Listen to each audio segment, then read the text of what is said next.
This is Audible.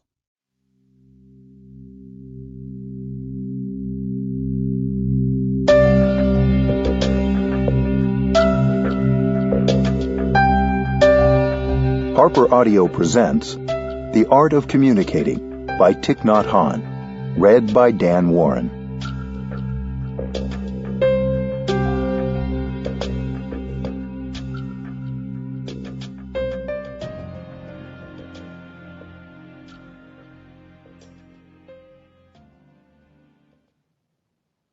One.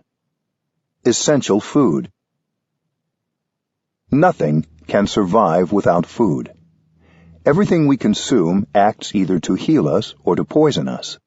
We tend to think of nourishment only as what we take in through our mouths, but what we consume with our eyes, our ears, our noses, our tongues, and our bodies is also food. The conversations going on around us and those we participate in are also food. Are we consuming and creating the kind of food that is healthy for us and helps us grow? When we say something that nourishes us and uplifts the people around us, we are feeding love and compassion. When we speak and act in a way that causes tension and anger, we are nourishing violence and suffering. We often ingest toxic communication from those around us and from what we watch and read. Are we ingesting things that grow our understanding and compassion? If so, that's good food. Often, we ingest communication that makes us feel bad or insecure about ourselves or judgmental and superior to others. We can think about our communication in terms of nourishment and consumption. The Internet is an item of consumption, full of nutrients that are both healing and toxic. It's so easy to ingest a lot in just a few minutes online. This doesn't mean you shouldn't use the Internet, but you should be conscious of what you are reading and watching. When you work with your computer for 3 or 4 hours, you are totally lost. It's like eating French fries. You shouldn't eat French fries all day, and you shouldn't be on the computer all day. A few French fries, a few hours, are probably all most of us need. What you read and write can help you heal, so be thoughtful about what you consume. When you write an email or a letter that is full of understanding and compassion, you are nourishing yourself during the time you write that letter. Even if it's just a short note, everything you're writing down can nourish you and the person to whom you are writing. Consuming with mindfulness. How can you tell what communication is healthy and what is toxic? The energy of mindfulness is a necessary ingredient in healthy communication. Mindfulness requires letting go of judgment, returning to an awareness of the breath and the body, and bringing your full attention to what is in you and around you. This helps you notice whether the thought you just produced is healthy or unhealthy, compassionate or unkind. Conversation is a source of nourishment. We all get lonely and want to talk with someone. But when you have a conversation with another person, what that person says may be full of toxins, like hate, anger, and frustration. When you listen to what others say, you're consuming those toxins. You're bringing toxins into your consciousness and your body. That's why mindfulness of speaking and mindfulness of listening are very important. Toxic conversation can be difficult to avoid, especially at work. If it is going on around you, be aware. You need to have enough mindful awareness not to absorb these kinds of suffering. You have to protect yourself with the energy of compassion, so that when you listen, instead of consuming toxins, you're actively producing more compassion in yourself. When you listen in this way, compassion protects you and the other person suffers less. You absorb the thoughts, speech, and actions you produce, and those contained in the communications of those around you. That is a form of consumption. So when you read something, when you listen to someone, you should be careful not to allow the toxins to ruin your health and bring suffering to you and to the other person or group of people. To illustrate this truth, the Buddha used the graphic image of a cow that has a skin disease. The cow is attacked by all kinds of insects and microorganisms coming from the soil, coming from the trees, coming from the water. Without skin, a cow can't protect herself. Mindfulness is our skin. Without mindfulness, we may take in things that are toxic to our body and mind. Even when you simply drive your car through the city, you consume. The advertisements hit your eyes, and you're forced to consume them. You hear sounds. You may even say things that are the products of too much toxic consumption. We have to protect ourselves with mindful consumption. Mindful communication is part of this. We can communicate in such a way as to solidify the peace and compassion in ourselves and bring joy to others. Relationships don't survive without the right food. Many of us suffer because of difficult communication. We feel misunderstood, especially by those we love. In a relationship, we are nourishment for each other. So we have to select the kind of food we offer the other person, the kind of food that can help our relationships thrive. Everything, including love, hate, and suffering, needs food to continue. If suffering continues, it's because we keep feeding our suffering. Every time we speak without mindful awareness, we are feeding our suffering. With mindful awareness, we can look into the nature of our suffering and find out what kind of food we have been supplying to keep it alive. When we find the source of nourishment for our suffering, we can cut off that supply, and our suffering will fade. Often, a romantic relationship begins beautifully, but then, because we don't know how to nourish our love, the relationship begins to die. Communication can bring it back to life. Every thought you produce in your head, in your heart, in China they say in your belly, feeds that relationship.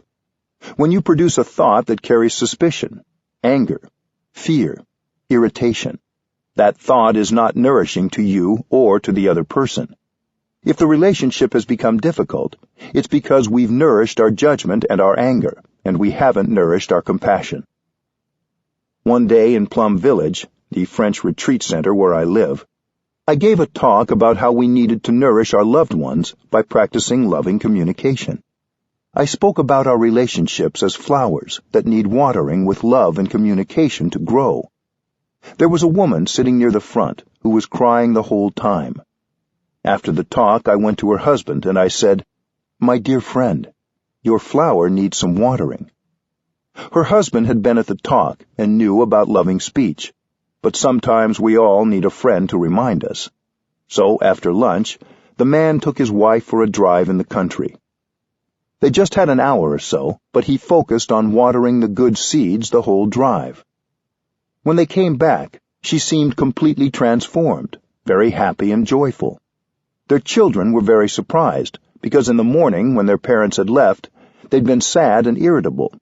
So, in just an hour, you can transform another person and yourself, just with the practice of watering the good seeds. This is applied mindfulness in action. It's not theoretical. Nourishing and healing communication is the food of our relationships. Sometimes one cruel utterance can make the other person suffer for many years, and we will suffer for many years too. In a state of anger or fear, we may say something that can be poisonous and destructive. If we swallow poison, it can stay within us for a long time, slowly killing our relationship. We may not even know what we said or did that started to poison the relationship. But we have the antidote: mindful compassion and loving communication. Love, respect, and friendship all need food to survive. With mindfulness, we can produce thoughts, speech, and actions that will feed our relationships and help them grow and thrive. 2. Communicating with yourself. Loneliness is the suffering of our time. Even if we're surrounded by others, we can feel very alone. We are lonely together. There's a vacuum inside us. It makes us feel uncomfortable, so we try to fill it up by connecting with other people. We believe that if we're able to connect, the feeling of loneliness will disappear. Technology supplies us with many devices to help us stay connected. But even when we're connected, we continue to feel lonely. We check our email, send text messages, and post updates several times a day. We want to share and receive. We might spend our whole day connecting, but not reduce the loneliness we feel. We all hunger for love, but we don't know how to generate love in order to feed ourselves with it. When we're empty, we use technology to try to dissipate the feeling of loneliness, but it doesn't work. We have the internet, email, video conferencing, texting and posting, apps, letters, and cell phones. We have everything. And yet it's not at all certain that we have improved our communication. Many of us have cell phones. We want to be in touch with other people, but we shouldn't put too much faith in our phones. I don't have one, but I don't feel out of touch with the world. In fact, without a mobile device, I have more time for myself and for others. You believe that having your phone helps you to communicate, but if the content of your speech is not authentic, talking or texting on a device doesn't mean you're communicating with another person. We believe too much in the technologies of communication. Behind all these instruments we have the mind, the most fundamental instrument for communication. If our minds are blocked, there is no device that will make up for our inability to communicate with ourselves or others. Connecting internally. Many of us spend a lot of time in meetings or emailing with others, and not a lot of time communicating with ourselves. The result is that we don't know what is going on within us. It may be a mess inside. How, then, can we communicate with another person? We think that with all our technological devices we can connect, but this is an illusion. In daily life, we're disconnected from ourselves. We walk, but we don't know that we're walking. We're here, but we don't know that we're here. We're alive, but we don't know that we're alive. Throughout the day, we lose ourselves. To stop and communicate with yourself is a revolutionary act. You sit down and stop that state of being lost, of not being yourself. You begin by just stopping whatever you're doing, sitting down, and connecting with yourself. This is called mindful awareness. Mindfulness is full awareness of the present moment. You don't need an iPhone or a computer. You just need to sit down and breathe in and out. In just a few seconds, you can connect with yourself. You know what is going on in your body, your feelings, your emotions, and your perceptions. Digital purpose. When you don't feel you can communicate well in person, or wonder if what you say will be hard for the other person to hear, sometimes the best way to communicate is to write a letter or an email. If you can write a letter that's full of understanding and compassion, then during the time of writing that letter, you will nourish yourself. Everything you write will be nourishing for the person you are writing to, and first of all, for you. The other person hasn't received the email or letter yet, but while typing the letter, you are nourishing yourself, because what you're saying in the letter is full of compassion and understanding. Especially at the beginning of your practice, it may be easier for you to practice mindful communication in writing. Writing this way is good for our health. We can send an email, we can text, and we can talk on the phone and use mindful communication. If our message is full of understanding and compassion, we'll be able to remove fear and anger from the other person. So next time you hold the phone, look at it and remember that its purpose is to help you communicate with compassion. Usually, we are in a hurry to send our emails and texts. As soon as we finish writing them, we press send, and they are gone. But there's no need to rush. We always have time for at least one in-breath and out-breath before we pick up the phone, or before we press send on a text or email.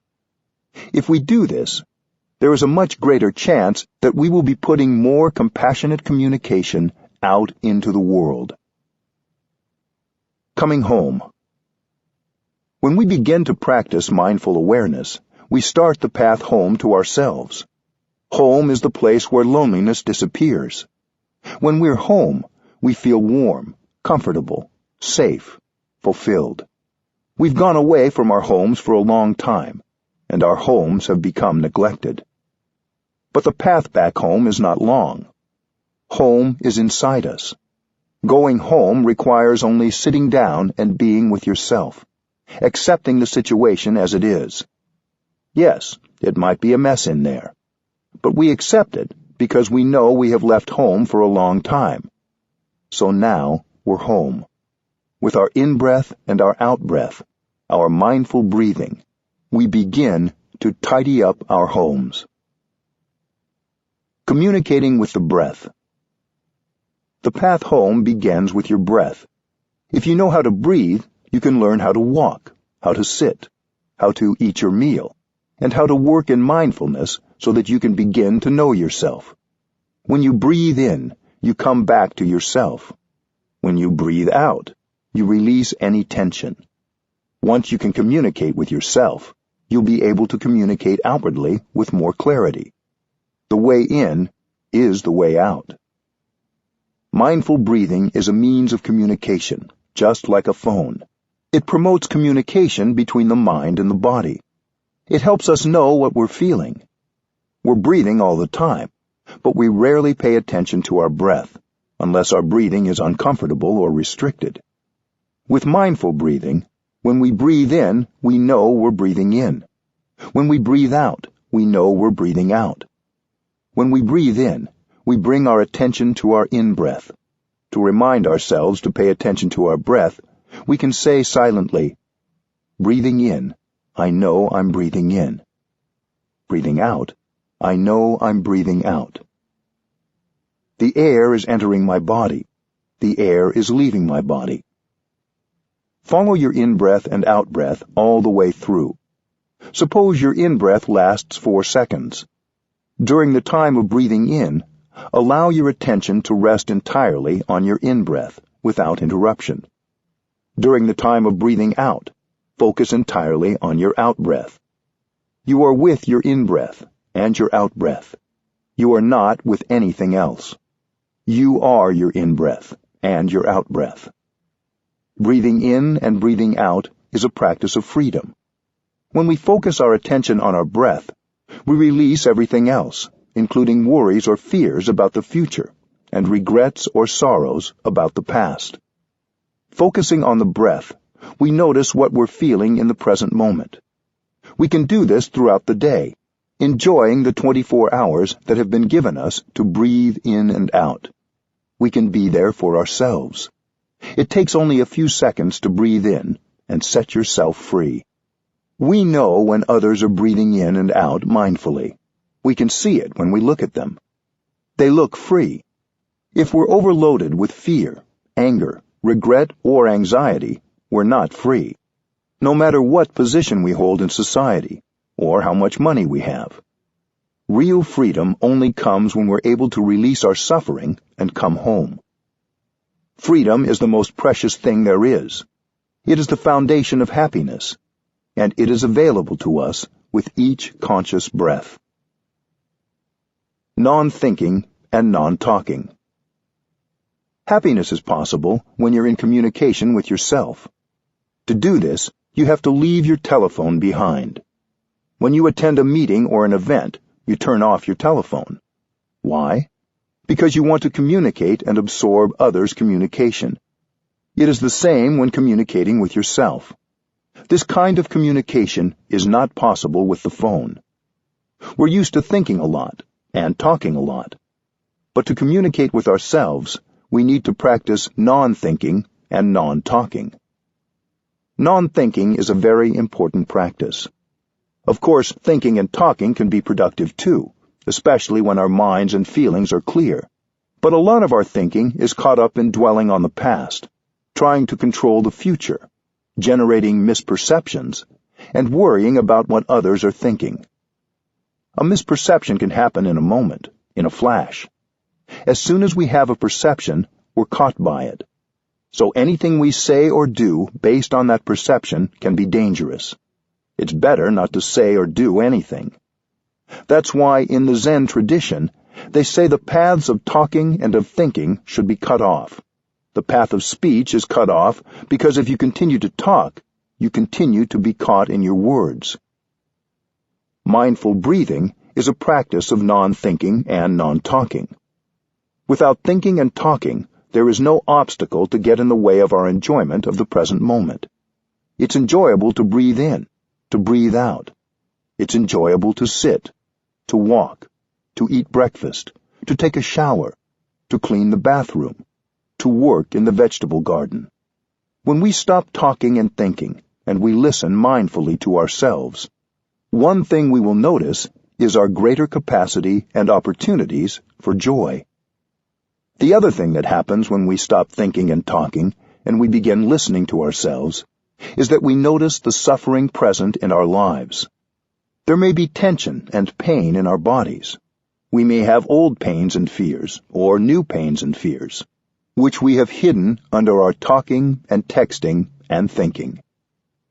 Mindfulness lets us listen to the pain, the sorrow, and the fear inside.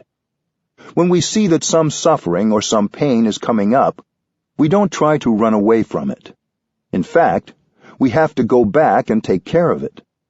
We're not afraid of being overwhelmed, because we know how to breathe and how to walk so as to generate enough energy of mindfulness to recognize and take care of the suffering. If you have enough mindfulness generated by the practice of mindful breathing and walking, you're no longer afraid to be with yourself. If I am free of needing a mobile phone, it's because I carry mindfulness with me, like a guardian angel on my shoulder. The angel is always with me when I practice. It helps me be unafraid of whatever suffering or pain arises. It's much more important to keep your mindfulness with you than to keep your mobile phone. You think that you're safe when carrying your phone, but the truth is that mindfulness will do much more than a phone to protect you, to help you suffer less, and to improve your communication. Come back. The quiet of non-thinking and non-talking gives us the space to truly listen to ourselves. We don't have to try to get away from our suffering. We don't have to cover up what is unpleasant in us. In fact, we try to be there for ourselves, to understand, so that we can transform. Please do come back home and listen. If you don't communicate well with yourself, you cannot communicate well with another person. Come back again and communicate lovingly with yourself. That is the practice. You have to go back to yourself and listen to the happiness you may have in this moment. Listen to the suffering in your body and in your mind, and learn how to embrace it and bring relief. Communicating with the body. As long as we have mindfulness with us, we can breathe mindfully throughout the day as we go about our daily activities. But our mindfulness will be stronger and will get more healing and communicate more successfully if we take the time to pause and sit quietly for a few moments. When a newly freed Nelson Mandela came to France for a visit, a journalist asked him what he would most like to do. He said, "Sit down and do nothing." Since his release from prison and his official entry into politics, he hadn't had any time to just enjoy sitting. We should make time to sit, even if it's for only a few minutes a day, because sitting is a pleasure. Whenever we're restless and don't know what to do, that is a good time to sit down. It's good to sit when we're peaceful, too, as a way of nurturing a habit and practice of sitting. When we stop and sit, we can begin right away to follow our in-breath and out-breath. Immediately, we can enjoy breathing in and breathing out, and everything gets a little bit better because the present moment becomes available to us. Breathe in a way that gives you pleasure. When you sit and breathe mindfully, your mind and body finally get to communicate and come together. This is a kind of miracle, because usually the mind is in one place and the body in another. The mind is caught in the details of your projects to be done today, your sorrow about the past, or your anxiety about the future. Your mind isn't anywhere near your body.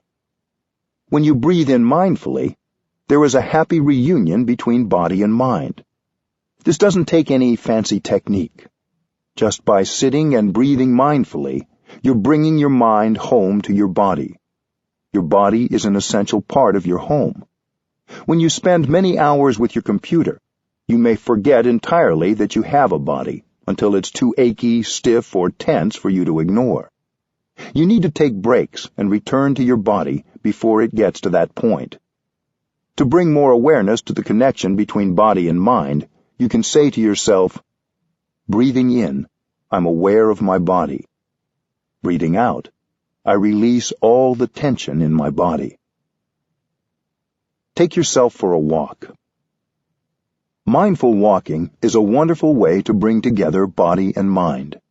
It also allows you the additional opportunity to communicate with something outside yourself that is nourishing and healing, the earth. When you take a step with full awareness that you are taking a step on the ground and the earth, there is no distinction between body and mind. Your body is your breathing. Your body is your feet. Your body is your lungs. And when you are connected with body, feet, breath, and lungs, you are home. Every step brings you home to the here and the now, so you can connect with yourself, your body, and your feelings. That is a real connection. You don't need a device that tells you how many friends you have, or how many steps you've walked, or how many calories you've burned. When you walk mindfully, integrate your breath with each step, and focus on your foot connecting with the ground. You're aware that you're making a step, and you stop thinking altogether. When you think, you get lost in your thinking. You don't know what's going on in your body, in your feelings, or in the world. If you think while you walk, you're not really walking. Instead, focus your attention on your breath and your step. Be aware of your foot, its movement, and the ground you're touching. While you focus your attention on making the step, you are free, because in that time, your mind is only with the step you are making. Your mind is no longer carried off into the future or the past. You take one step, and you are free. While you walk, you can say to yourself, I have arrived. I am home. These words are not a mere declaration or an affirmation practice. They are a realization. You don't need to run anywhere. Many of us have run all our lives. Now we get to live life properly. Home is the here and the now, where all the wonders of life are already available, where the wonder that is your body is available. You can't arrive fully in the here and the now unless you invest your whole body and mind into the present moment. If you haven't arrived 100%, stop where you are and don't take another step. Stay there and breathe until you're sure you have arrived 100%. Then you can smile a smile of victory. It's probably best to do that only when you are enjoying mindful walking alone. If you are around other people, you may create a traffic jam. You don't need an app or an outsider to tell you whether you have arrived. You will know you have arrived because you will recognize that you're comfortable being. When you walk from the parking lot to your office, go home in each step. Recover yourself and connect with yourself during every step. No matter where you're going, you can walk as a free person on this planet Earth and enjoy every step. Walking on the earth heals our alienation. Many of us live in a way that alienates us from the earth and from our own bodies. Most of us live very isolated from each other. We humans can get extremely lonely. We're separated not just from the earth and from each other, but from our own selves. We spend many hours every day forgetting we have bodies. But if we begin to practice breathing mindfully and listening to the body, we can also begin to look deeply and see that the earth is all around us. We touch the earth, and we are no longer alienated from our own bodies, or from the body of the earth. We commonly think of the earth as our environment, but looking more deeply, we see that the earth is a wonderful living reality. Often, when we feel alone, we forget that we can connect directly with the earth. When we bring mindfulness to our steps, these steps can bring us back in touch with our own bodies and with the body of the earth. These steps can rescue us from our alienation. Connecting to our suffering. When we begin to breathe mindfully and listen to our bodies, We become aware of feelings of suffering that we've been ignoring. We hold these feelings in our bodies as well as our minds. Our suffering has been trying to communicate with us, to let us know it is there, but we have spent a lot of time and energy ignoring it.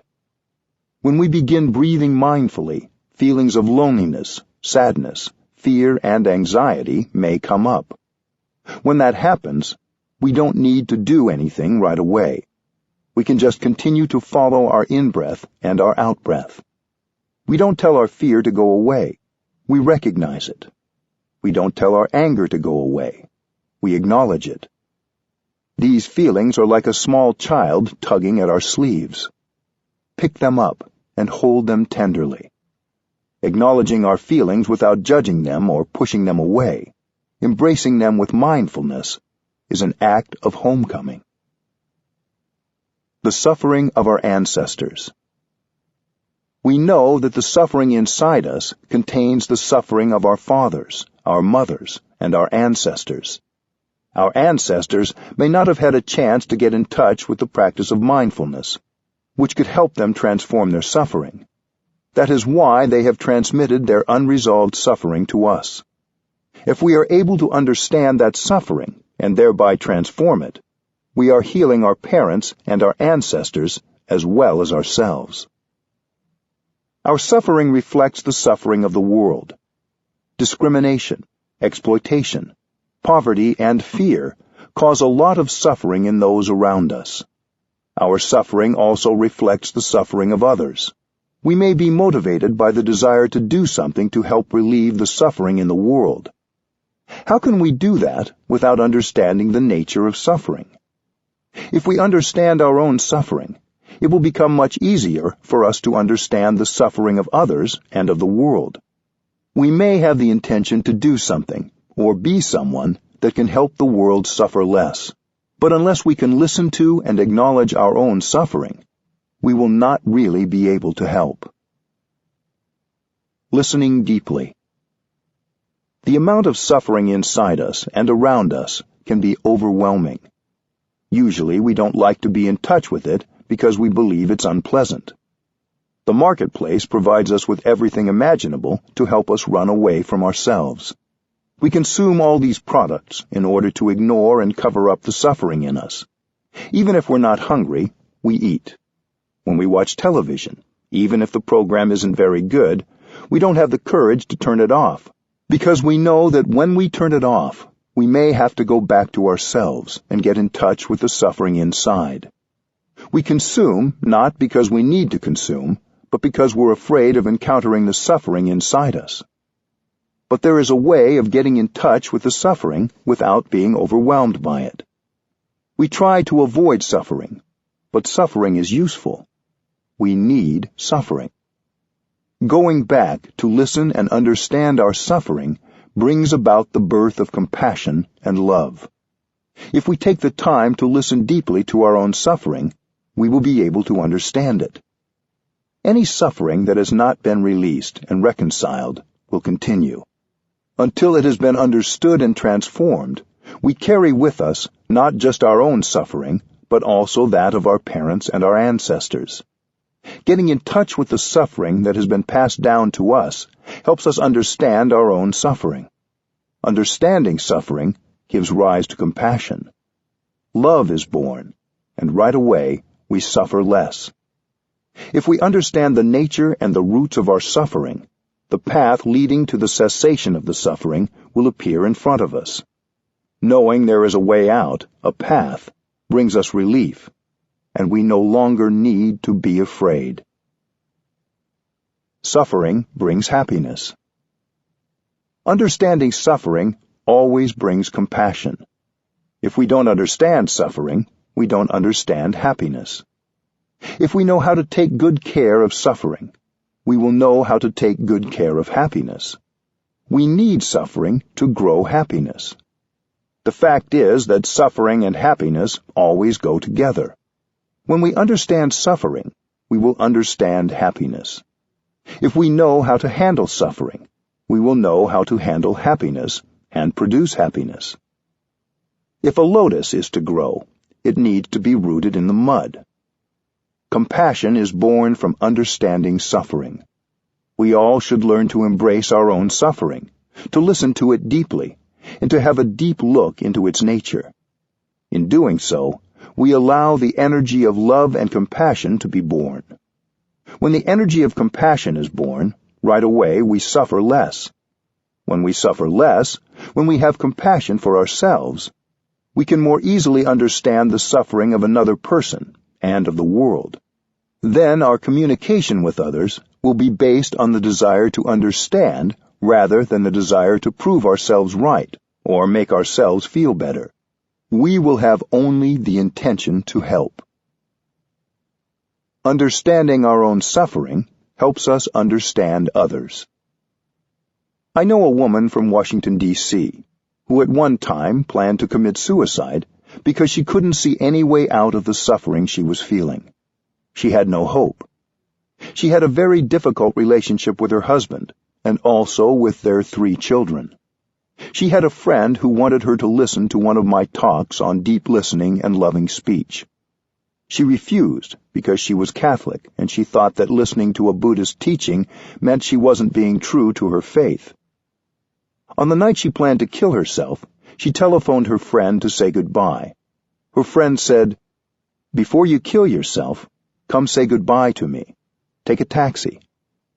She came, and when she got there, her friend asked her, as a favor, to listen to the tape before she killed herself. Reluctantly, she said, "All right, before dying, I'll satisfy your wish." After listening to the tape, she was curious and decided to go to a mindfulness retreat. At the retreat, she began to really listen to her own suffering. Before that, she had thought the only way to end her suffering was to kill herself. It was too painful to listen. But she learned how to stay with her breath so she could be with her suffering. She found that she had created a lot of wrong perceptions and had nurtured a lot of anger. She had thought that her husband and her family had created all her suffering. But now she saw that she was co-responsible for her suffering. She had thought that her husband didn't suffer, that he just made her suffer. But now her understanding was quite different, and she was able to see the suffering in her husband. This was quite an achievement. When you see the suffering inside yourself, you can see the suffering in the other person, and you can see your part, your responsibility, in creating the suffering in yourself and in the other person. The night when she came back from the retreat, she came and sat close to her husband. This was something very new, coming and sitting near him. She sat for a long time, and then she began to talk. She said, "I know you have suffered so much during the past many years. I couldn't help you. I made the situation worse. It wasn't my intention to make you suffer. It was just because I didn't understand you. I didn't see the suffering inside you. Tell me about your difficulties. Please, help me understand." She was able to use this kind of loving speech. Her husband began to cry like a baby, because for so many years she hadn't talked to him in a loving way. Their relationship had been very beautiful in the beginning, but it had become filled with resentment and arguments and lacked any real communication. That night began their journey to reconciliation. 2 weeks later, the couple came with their children to tell me this story. Loving yourself is the basis for compassion. We tend to think we already know and understand our loved ones very well, but that may not be so. If we haven't understood our own sufferings and our own perceptions, how can we understand the suffering of another person? We shouldn't be too sure that we understand everything about the other person. We have to ask, do I understand myself enough? Do I understand my suffering and its roots? Once you have some understanding and insight into your own suffering, you begin to be better at understanding and communicating with someone else. If you can't accept yourself, if you hate yourself and get angry with yourself, how can you love another person and communicate love to him or her? Self-understanding is crucial for understanding another person. Self-love is crucial for loving others. When you've understood your suffering, you suffer less, and you are capable of understanding another person's suffering much more easily. When you can recognize the suffering in the other person and see how that suffering came about, compassion arises. You no longer have the desire to punish or blame the other person. You can listen deeply, and when you speak, there is compassion and understanding in your speech. The person with whom you're speaking will feel much more comfortable, because there is understanding and love in your voice. Coming home to ourselves to understand our suffering and its roots is the first step. Once we understand our suffering and how it came about, we're in a position to communicate with others in such a way that they also suffer less. Our relationships depend on the capacity of each of us to understand our own difficulties and aspirations and those of others. When you can truly come home to yourself and listen to yourself, you can profit from every moment given you to live. You can enjoy every moment. With good internal communication facilitated by mindful breathing, you can begin to understand yourself, understand your suffering, and understand your happiness. Knowing how to handle suffering, you know at the same time how to produce happiness. And if you're truly happy, we all profit from your happiness. We need happy people in this world. 3. The keys to communicating with others. As you connect with yourself, you begin connecting more deeply with other people. Without the first step, the second step isn't possible. Don't neglect to reserve some time alone each day for communicating with yourself. All of us still have misperceptions and suffering. When we communicate with others, we should be aware that the suffering we have yet to heal and our perceptions are also there. If we can be aware of our in-breath and our out-breath, we will remember that the one goal of compassionate communication is to help others suffer less. If we remember this, we've already succeeded. We're already contributing to more joy and less suffering. Saying hello. It's helpful to remember at the beginning of every communication with another person that there is a Buddha inside each of us. The Buddha is just a name for the most understanding and compassionate person it's possible to be. You may call it something else if you wish, like wisdom or God. We can breathe, smile, and walk in such a way that this person in us has a chance to manifest. Where I live in Plum Village, every time you meet someone on your way somewhere, you join your palms and bow to him or to her with respect, because you know that there is a Buddha inside that person. Even if that person isn't looking or acting like a Buddha, the capacity for love and compassion is in him or her. If you know how to bow with respect and freshness, you can help the Buddha in him or her to come out. To join your palms and bow like this isn't mere ritual. It's a practice of awakening. While you bring your hands up and put your palms together, breathe in and out mindfully. Your two hands form a flower, a lotus bud. If you do this with genuine intention, you will likely be able to see the possibilities in the other person. As you breathe, you may want to say silently, "A lotus for you, a Buddha to be." When you join your palms, there should be concentration in you, so you're not just going through the motions. The lotus flower of your hands is an offering to the person in front of you. When you bow, you recognize the beauty in the other person. In many Asian countries, when we meet each other, we don't shake hands like in the West. We just join our palms and bow. About 160 years ago, the French came to Vietnam, and they taught us how to shake hands. In the beginning, we thought it was funny to shake hands like that, but we learned quite quickly. Now everyone knows how to shake hands, but we still like to join our palms and bow, especially in the temple. It may not be appropriate in your life or workplace for you to join your palms to everyone you see, but you can still look them in the eye. As you smile or say hello or shake hands, In your mind, you can still be offering them a lotus flower, a reminder of the Buddha nature in both of you. The 2 keys to compassionate communication. We communicate to be understood and to understand others. If we're talking and no one is listening, maybe not even our own selves, we're not communicating effectively.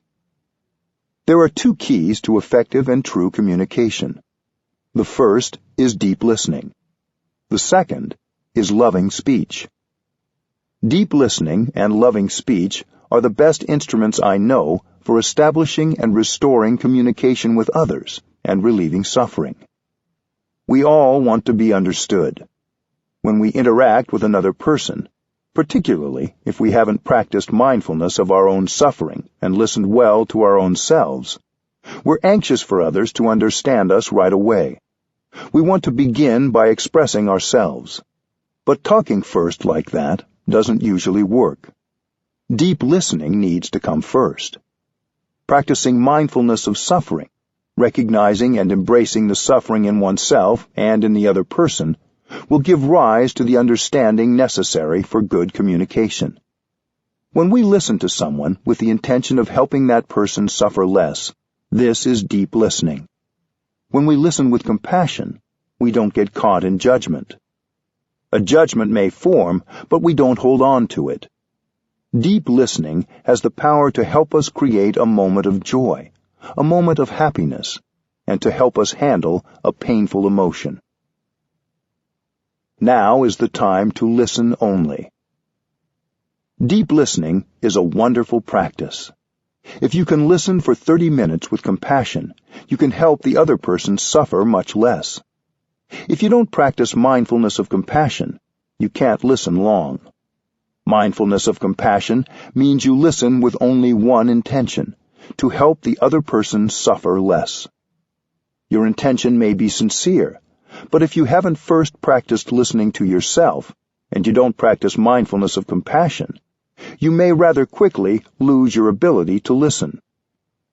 The other person may say things that are full of wrong perceptions, bitterness, accusation, and blaming. If we don't practice mindfulness, their words will set off irritation, judgment, and anger in us, and we will lose our capacity to listen compassionately. When irritation or anger arises, we lose our capacity to listen. That's why we have to practice, so that during the whole time of listening, compassion can remain in our hearts. If we can keep our compassion alive, the seeds of anger and judgment in our hearts will not be watered and spring up. We have to train ourselves first, so we're able to listen to the other person. It is okay if you're not ready to listen at a certain moment. If the quality of your listening is not good enough, it's better to pause and continue another day. Don't push yourself too hard. Practice mindful breathing and mindful walking until you're ready to really listen to the other person. You can say, "I want to listen to you when I'm at my best. Would it be all right if we continued tomorrow?"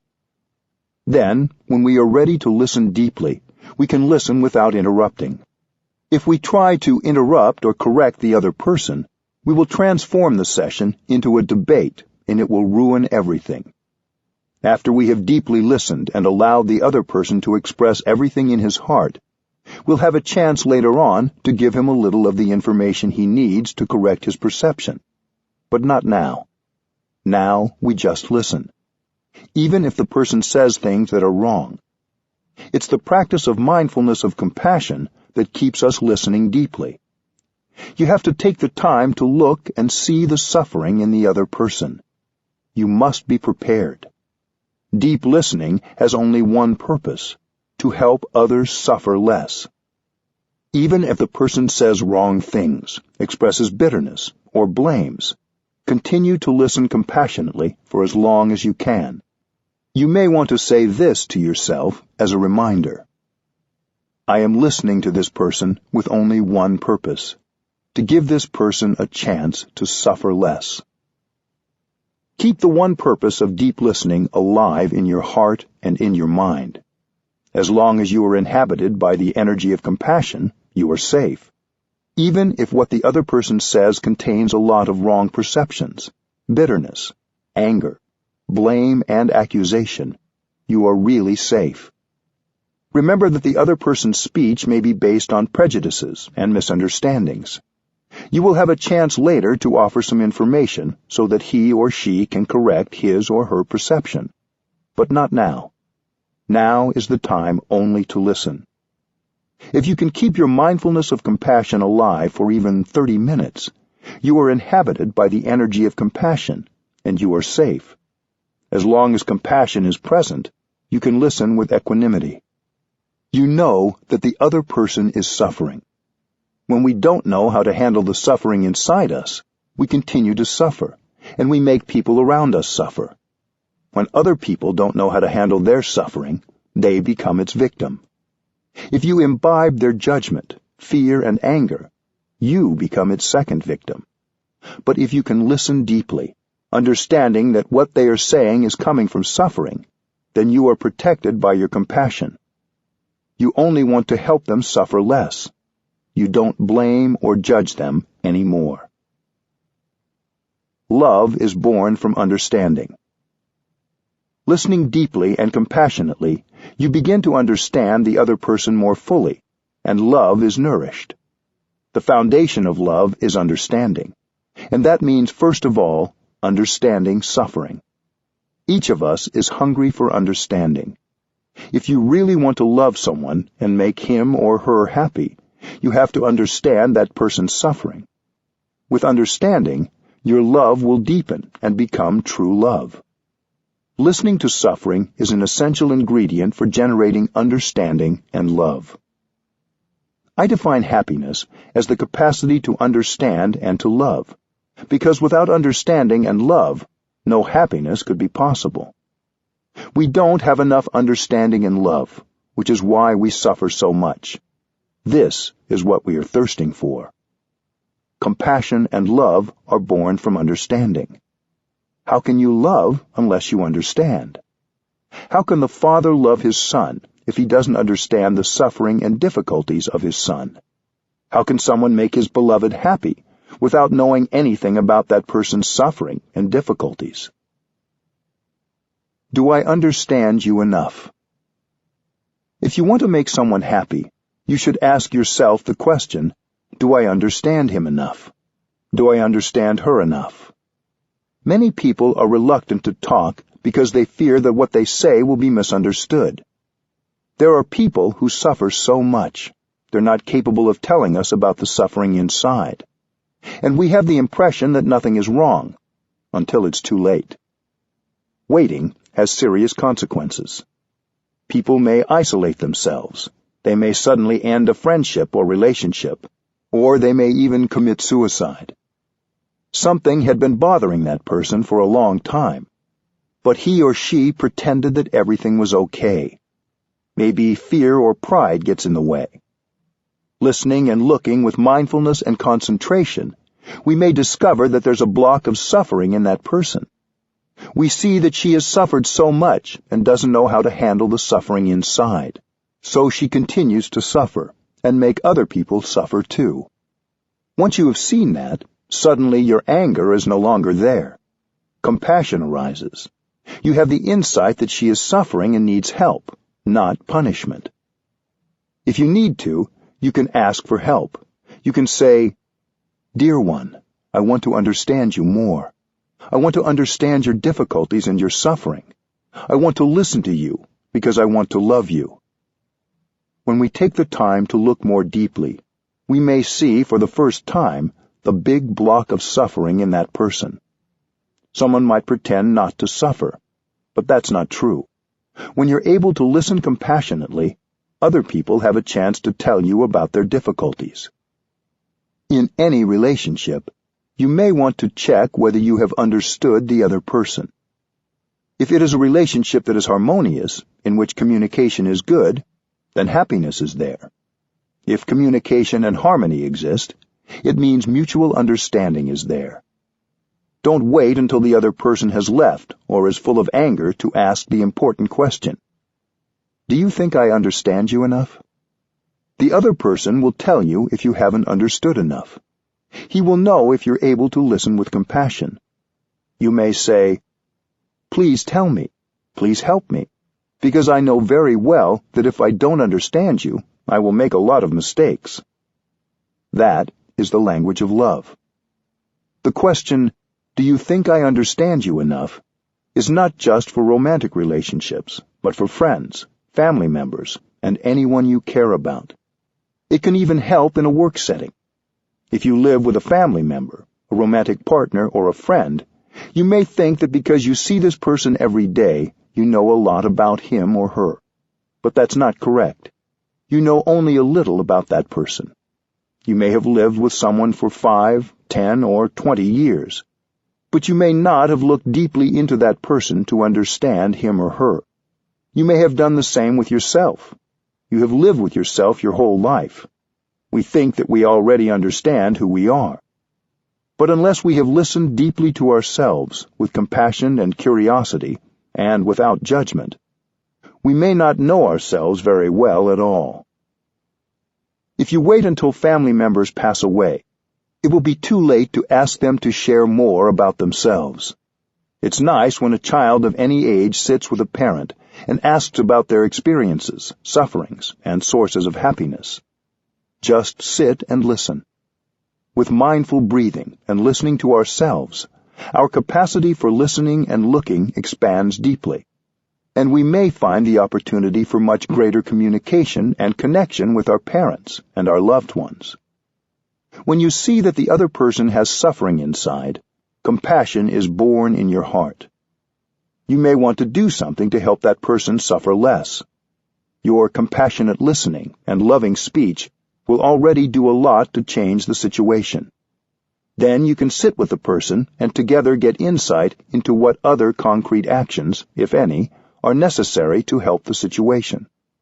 Compassionate listening isn't the only thing we can do when someone is suffering, but it's almost always the first step.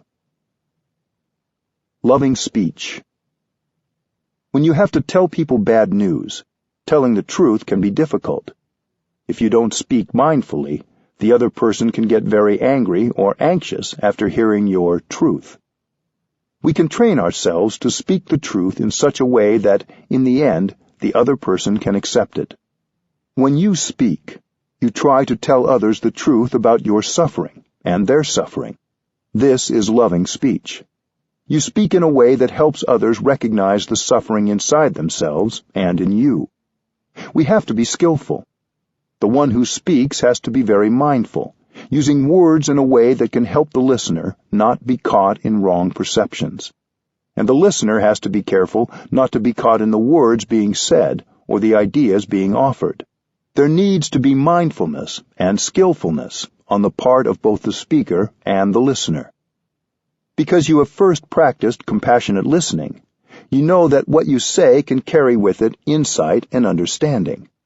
With more understanding, you can really help the other person suffer less, and your communication is more effective. You speak gently because you are willing to help. The way we communicate already makes the other person feel much better. The words we say are nourishment. We can use words that will nourish ourselves and nourish another person. What you say, what you write, should convey only compassion and understanding. Your words can inspire confidence and openness in another person. Generosity can be practiced wonderfully with loving speech. You don't have to spend any money to practice generosity. In Buddhism, another way of saying loving speech is right speech. In our daily life, right speech is what nourishes us and nourishes those around us. Wrong speech. We call loving speech right speech because we know that suffering is brought about by wrong speech. Our speech can cause a lot of suffering with unkind, untruthful, or violent words. Wrong speech is the kind of speech that lacks openness and does not have understanding, compassion, and reconciliation at its base.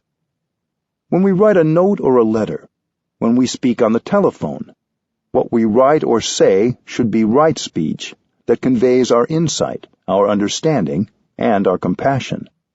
When we practice right speech, we feel wonderful in our bodies and our minds.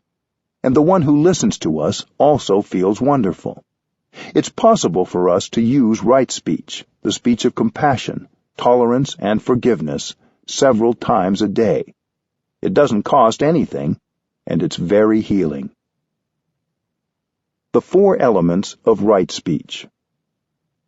Loving, truthful speech can bring a lot of joy and peace to people. But producing loving speech takes practice because we aren't used to it. When we hear so much speech that causes craving, insecurity, and anger, we get accustomed to speaking that way. Truthful, loving speech is something we need to train ourselves in. In Buddhism, there's a practice called the 10 Bodhisattva trainings. 4 of these 10 relate to right speech. A bodhisattva is an enlightened being who has dedicated his or her life to alleviating the suffering of all living beings. Enlightenment is always enlightenment about something. If you begin to understand the nature and the root of your suffering, that is a kind of enlightenment, and it helps you suffer less right away. There are those of us who are very critical of ourselves. That's because we haven't understood our own suffering. When we become a bodhisattva for ourselves, we don't blame ourselves or others anymore. A bodhisattva is someone who can speak with gentle, loving speech, and who can listen with compassion. Anyone can become a bodhisattva by training diligently. You don't have to practice for 10 years to become a bodhisattva. Spend at least some time each day, even if it's only 5 or 10 minutes, sitting, practicing mindful breathing, and listening to yourself. Here are the 4 bodhisattva guidelines of the 10 bodhisattva trainings for right speech. 1. Tell the truth. Don't lie or turn the truth upside down. 2. Don't exaggerate. 3. Be consistent. This means no double talk, speaking about something in one way to one person and in an opposite way to another for selfish or manipulative reasons. 4. Use peaceful language. Don't use insulting or violent words, cruel speech, verbal abuse, or condemnation. Tell the truth. The first element of right speech is to tell the truth. We don't lie. We try not to say untruthful things.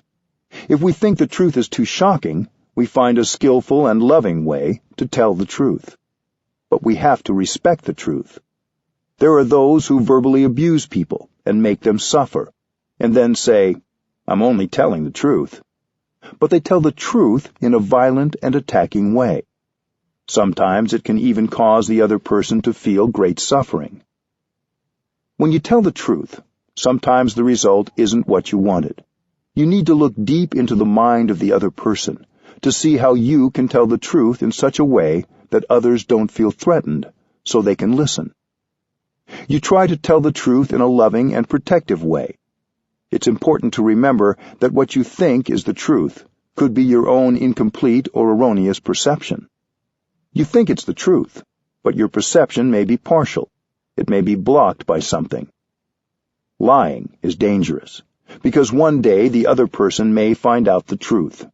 That could be a catastrophe.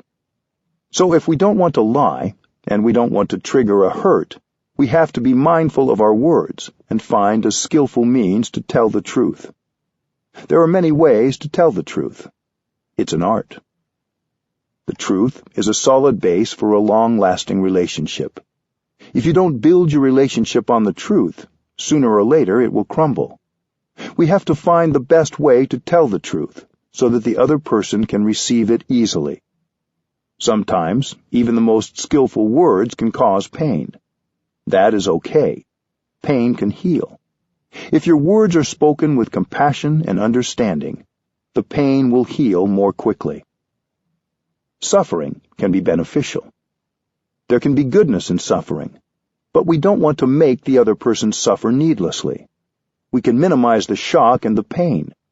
We try to convey the truth in such a way that other people can hear us without suffering too much. The important thing is that they feel safe. They may not get it, or it may take time for them to get it. They may continue to have a different perception than ours.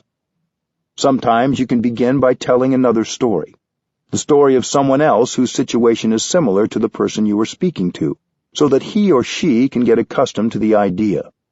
It's easier to listen to the story of another person. You can say, "What do you think?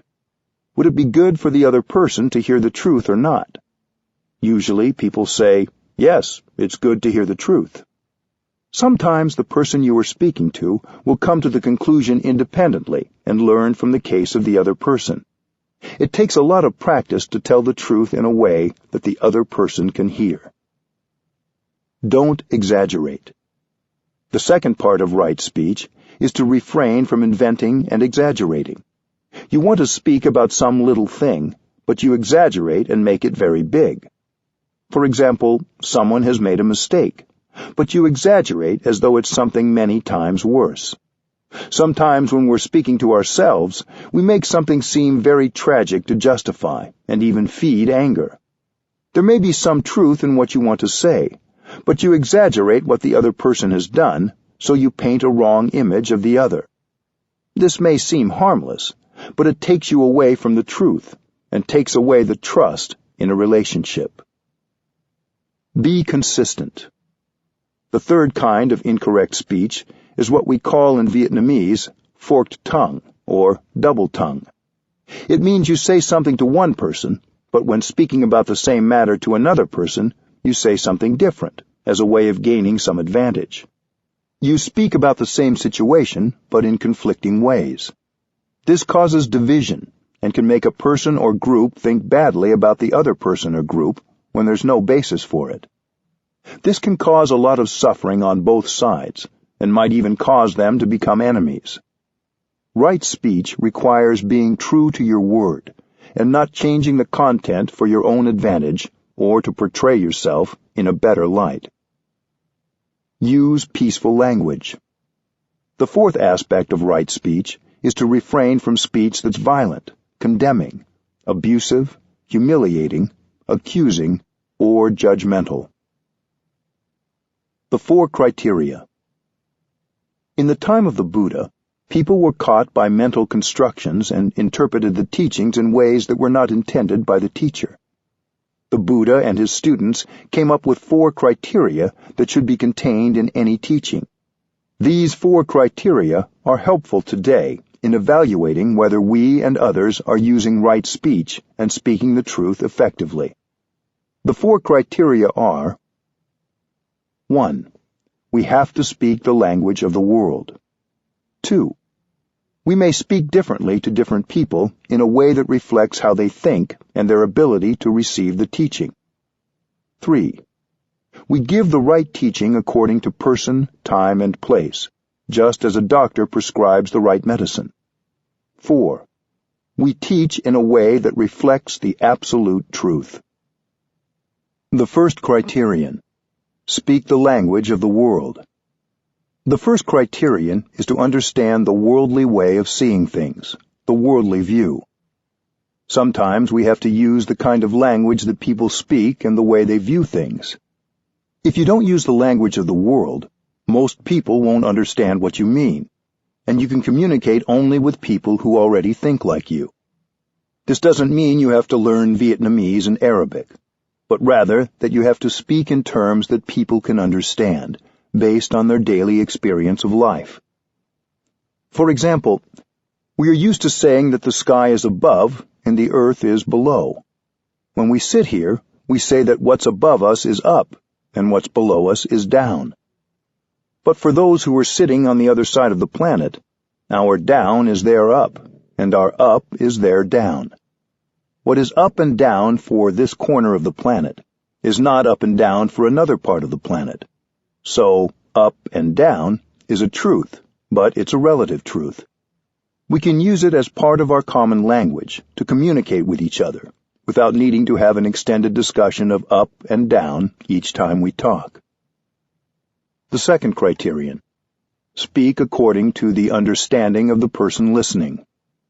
The second criterion says that we may have to speak to each person differently. This doesn't contradict the element of right speech that says not to speak with a forked tongue, doublespeak.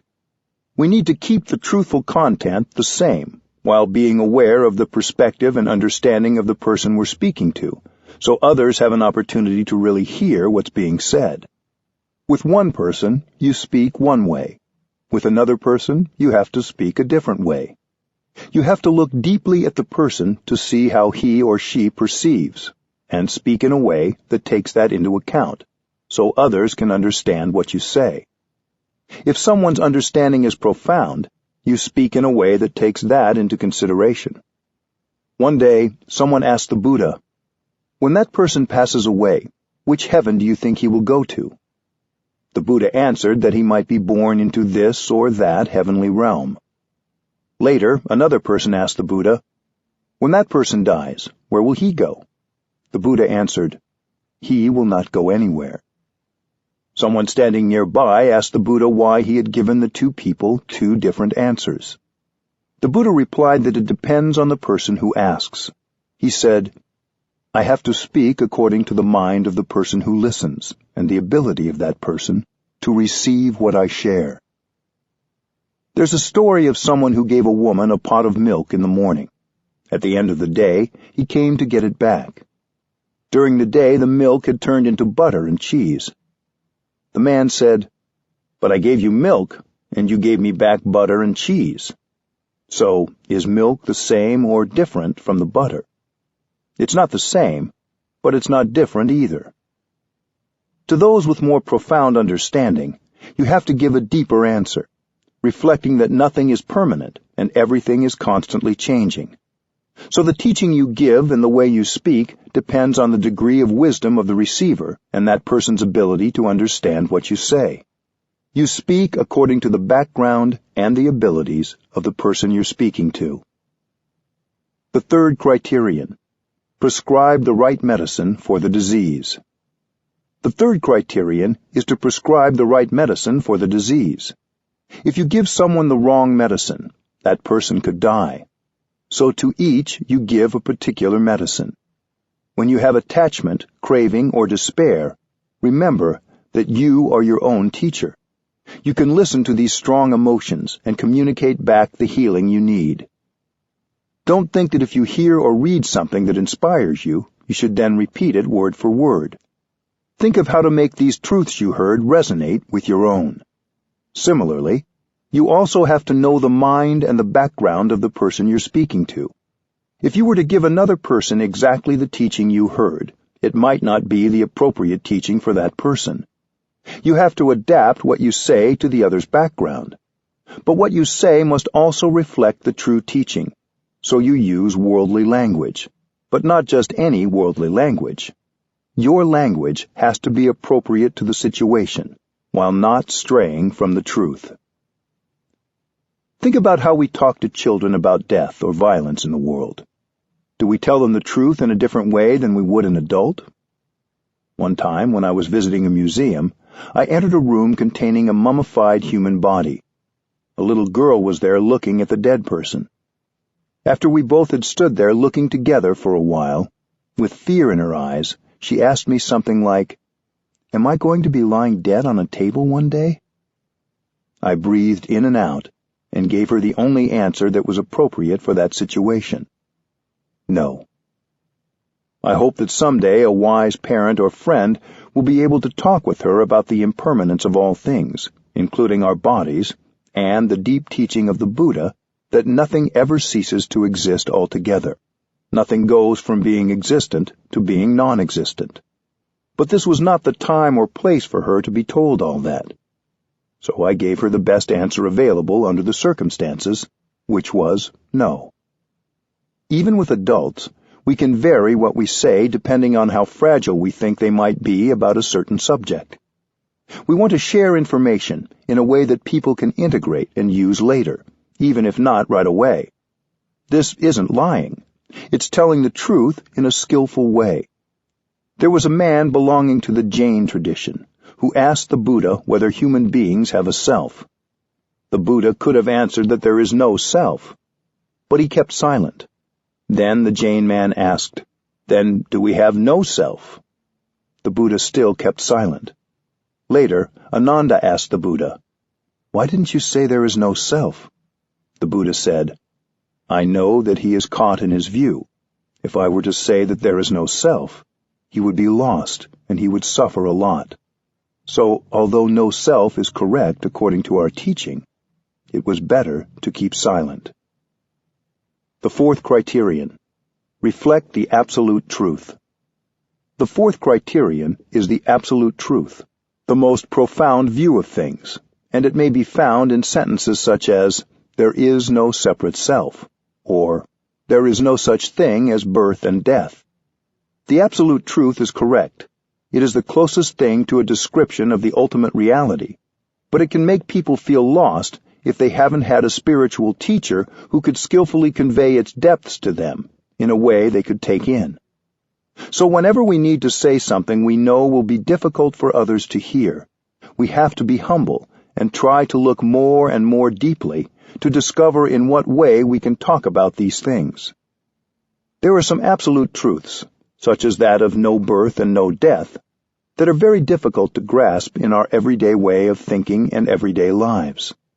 But then if we are shown something simple, such as a cloud, we can grasp very easily that the cloud isn't born and it doesn't die. It simply changes form. We may think of these absolute truths as abstract, but they are visible all around us in the natural world if we look deeply or have a teacher or companion with whom we can talk about what we see. If you use these four criteria, you will not be confused when you are reading or listening to something. They can also help you listen well to others and express yourself effectively in everyday life, whether in friendly conversation, when speaking to or listening in a group, or when reading a text, whether secular or religious. You will have a deep understanding of what is the truth in any given situation and how best to respond. This training isn't just about how we speak, but also goes along with how we listen. So the focus is what happens not only with the mind and tongue, but also with the ear. When we listen more deeply and see more clearly, compassion arises, and we use mindful speech that reflects our sincere and caring intentions.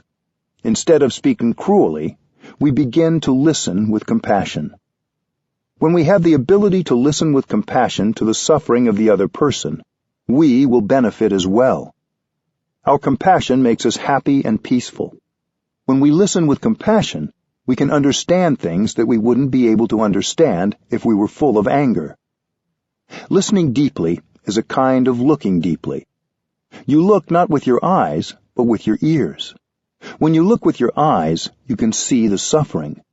When you look with your ears, you can hear the vibration of that person's words.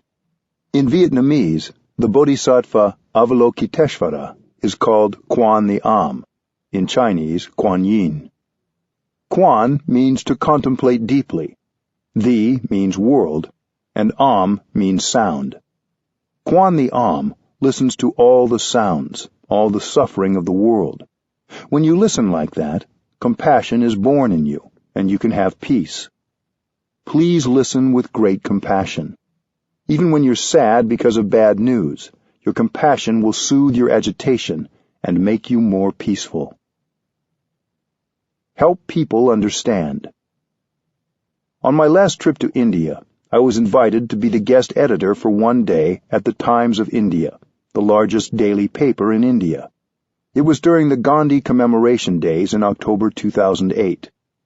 One day I was sitting with the regular editors in a meeting when news came in of a terrorist attack in Mumbai, near the Pakistan border, in which a lot of people had been killed.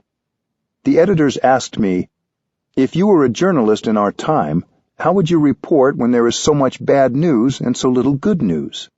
How should we be as journalists?" It's a difficult question. Reporters have to report the news. But if journalists are writing only from the place of shock, fear, or outrage, they will report it in a way that waters the fear and anger of the reader, possibly creating more violence. So what can we do when we receive such news? I didn't answer right away. I went back to my in-breath and out-breath, and I kept silent for a time, and they kept silent too. Then I said, "You have to tell the truth, but you have to report it in such a way that we don't water the seeds of fear, anger, and vengeance in people. So you have to sit as a practitioner and look deeply and ask, why would someone do violence to innocent people? When you've looked deeply, you will see that those who do violence have a wrong perception of the situation. They're so sure their perception is the truth, and they may think that if they also die in the explosion, they will go directly to heaven to join God. Everybody wants to live. Nobody wants to die. But they may think that by killing others and dying themselves, they are doing the work of God. They think that those on the other side are the enemies of God. You can see that that is wrong thinking, and so you have great compassion for them. For whoever has such a view, life is very dark, and he suffers a lot. There are many wrong perceptions everywhere. So long as those wrong perceptions persist, the number of terrorists will only increase. It will be very difficult to find and control them all. If one terrorist group is violently destroyed, another will emerge. It's endless. So I told the editors, when you report on terrorist acts, use your compassion and deep understanding. Explain the story in such a way that the reader doesn't become enraged and perhaps become another terrorist. We can tell the truth, but we must help people understand. When people understand, their anger will lessen. They don't lose hope. They know what to do and what not to do, what to consume and what not to consume, in order not to continue this kind of suffering. So my message that morning was that we should reflect and discuss events in a way that will not increase the despair and the anger in people.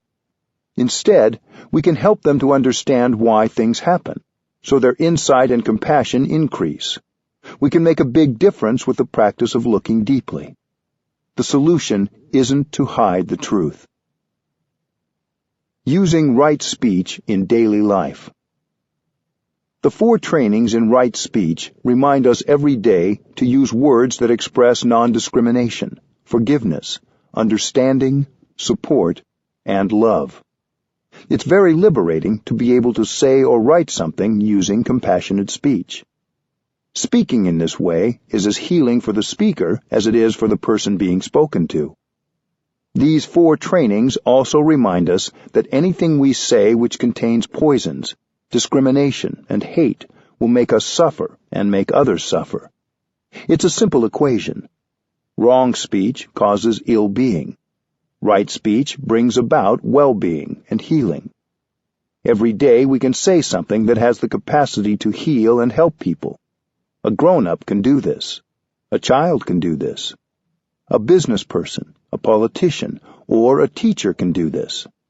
We don't need to wait for a special moment. We can stop what we're doing right now and send an email that contains right speech. And we can relieve the suffering inside us and the suffering in others right away. 4. The 6 mantras of loving speech. When we have the impression that we're all alone and nobody supports us, we can remember that it's only a perception. It's not accurate.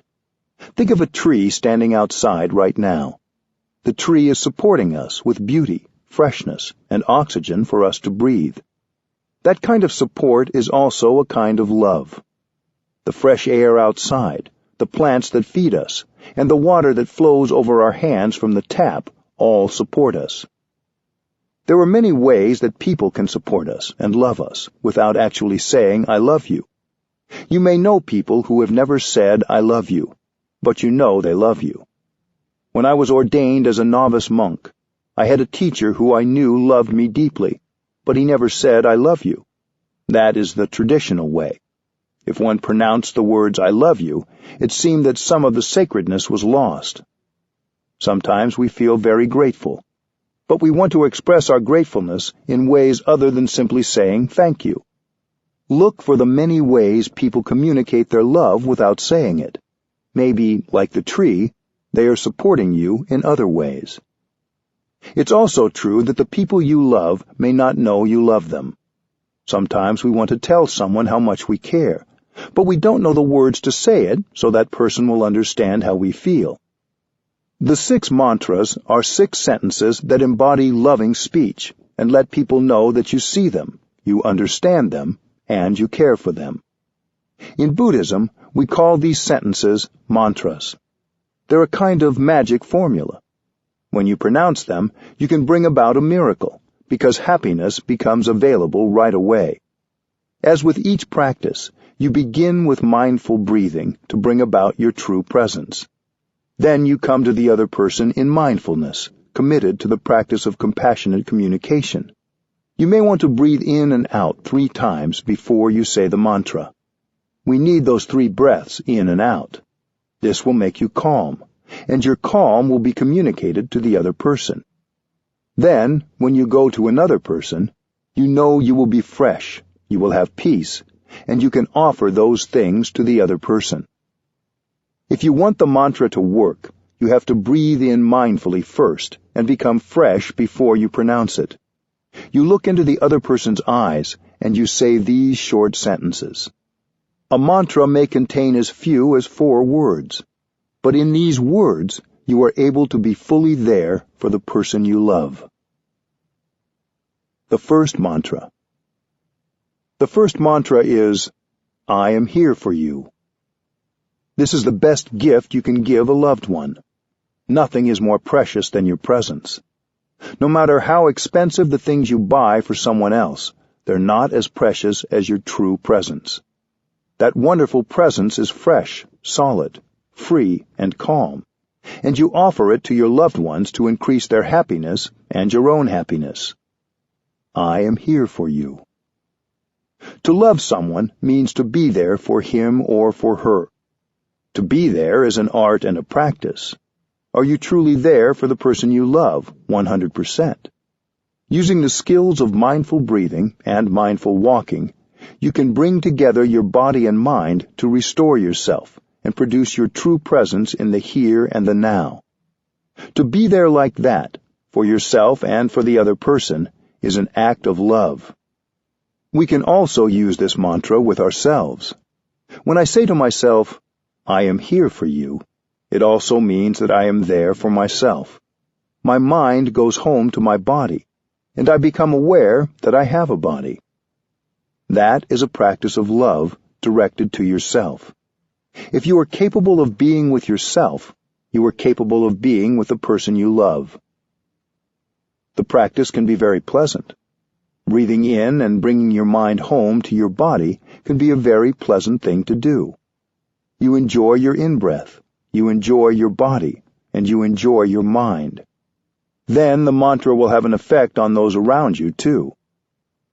You don't need to wait for the practice to be reciprocated. The other person doesn't need to say anything in return. When you produce the mantra, both of you benefit. The mantra helps you and the other person come home to yourselves and to the moment you are sharing. So the effect is double. We say that love is based on understanding, but how can you understand someone if you aren't present? Your mind has to be in the here and the now before you can love. So the first definition of love is to be there. How can you love if you are not there? To love, you have to be there. The tree outside your window is there, supporting you. You can be there for yourself and for your loved ones, just like the tree. Mindfulness practice is the foundation of your love.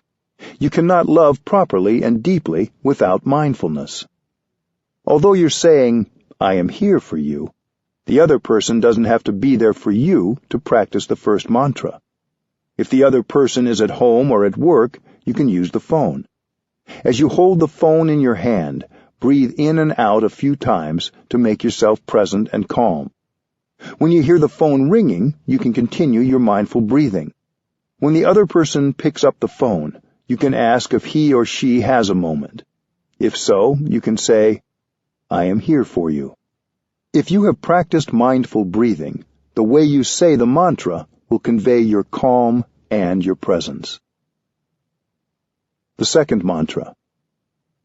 Don't use the second mantra until you have practiced the first and produced your presence.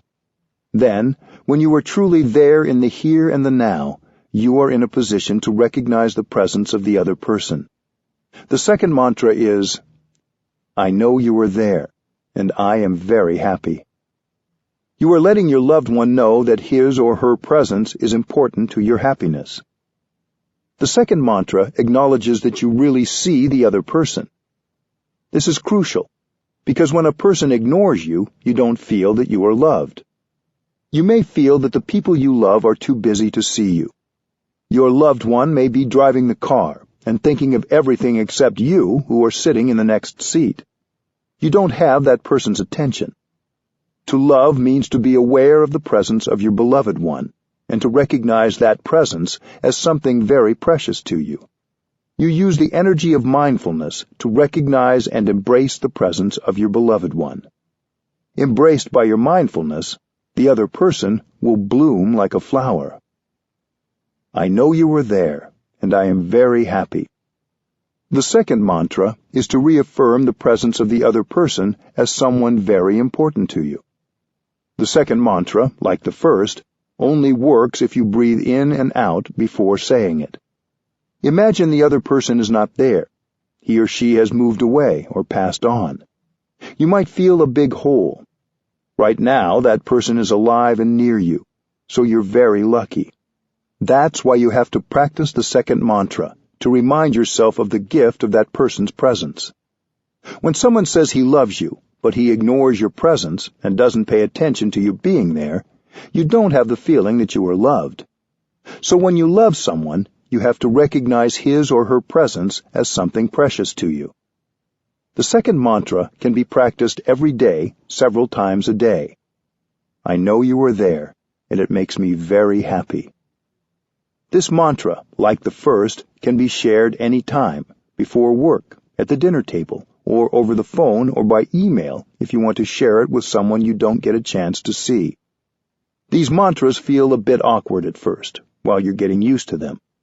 But once you see the results, they will get easier. You can make yourself and the other person happy right away. It's quicker than instant coffee. But remember one thing.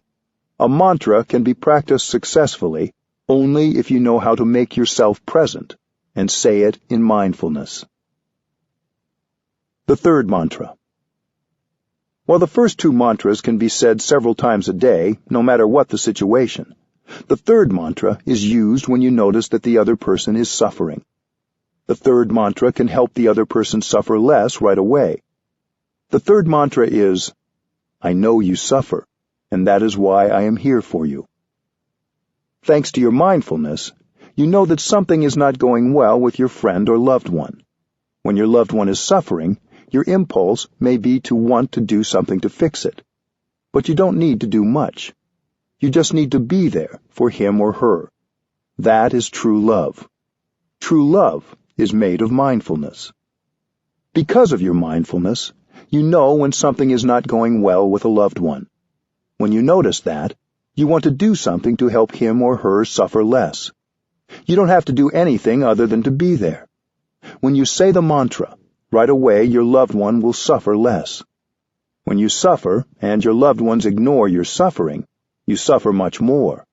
But if the other person is aware of your suffering and offers his presence to you during those difficult moments, you suffer less right away.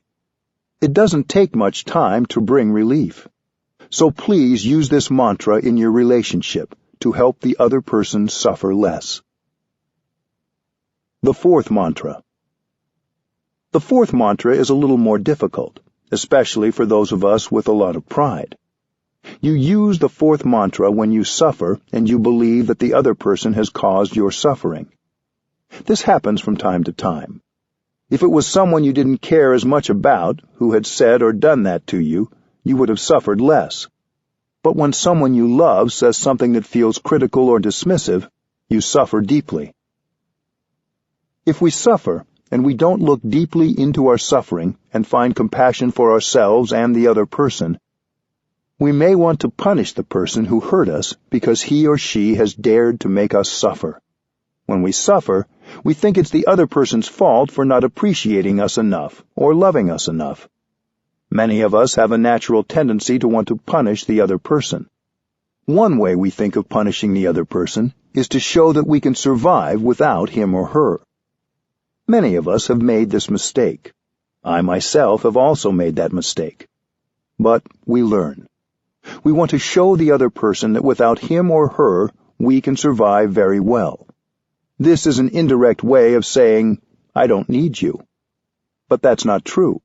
In fact, when we suffer, we need others. When we suffer, we should tell others that we suffer and that we need their help. We usually do the opposite. We don't want to go and ask for help. That's why we need the fourth mantra. I suffer. Please help. It's so simple, and it's also a little bit difficult. But if you can bring yourself to pronounce the mantra, right away you suffer less. I guarantee it. So please write that sentence down on a piece of paper the size of a credit card and put it in your wallet. It's a magic formula. I suffer. Please help. If you don't practice this mantra, you may be sulking. If others notice that something is wrong, that maybe you suffer, they might try to comfort you and say, Are you suffering? When someone asks you this, you might have the tendency to respond, Suffer? Why should I be suffering? You know that's not the truth. You suffer deeply, yet you pretend you don't suffer. You're being untruthful as a way of punishing the other person. If he or she tries to come close and put a hand on your shoulder, you may want to snap, Leave me alone. I can survive very well without you. Many of us commit that kind of mistake, but we can learn. Practicing the mantra, you do the opposite. You have to recognize that you suffer. The mantra can also be a little longer, if that feels more appropriate to the situation. I suffer. I want you to know it. I don't understand why you did or said what you did. So please explain. I need your help. That is true love. To say, I don't suffer, I don't need your help, is not the language of true love. The next time you suffer, and you believe it's the other person's fault and that she is the cause of your suffering, remember to take out the paper and read it, and you will know exactly what to do. Practice the fourth mantra. According to our practice in Plum Village, you have the right to suffer 24 hours, but not more. There's a deadline. The deadline is 24 hours, and you have to practice the fourth mantra before the deadline. You have your phone. You have your computer. I'm sure that when you are able to bring yourself to write it down, you will suffer less right away. If you aren't calm enough within 24 hours to practice the fourth mantra, you can write it down on a piece of paper and leave it on the other person's desk or somewhere it is sure to be seen. The mantra can be further broken down into 3 sentences. The first is, I suffer and I want you to know. That's sharing yourself with the person you care about. You share your happiness with each other. You also need to share your suffering. The second sentence is, I am doing my best. It means, I am practicing mindfulness, and when I get angry, I won't say anything that can cause damage to myself or to you. I am practicing mindful breathing, mindful walking, and looking deeply into my suffering to find the roots of my suffering. I believe that you have caused my suffering, but I know I shouldn't be too sure about that. I'm looking to see whether my suffering has come from a wrong perception on my part. Maybe you didn't mean to say it. Maybe you didn't want to do it. I'm now doing my best to practice looking deeply, to recognize my anger and embrace it tenderly. The second sentence is an invitation for the other person to do the same, to practice like you are. When the other person gets the message, he might say to himself, Oh, I didn't know that she was suffering. What have I done or said to make her suffer like that? It is an invitation for the other person to also practice looking deeply. If one of you finds out the cause, that person should communicate right away and apologize for being unskillful so that the other person doesn't continue to suffer.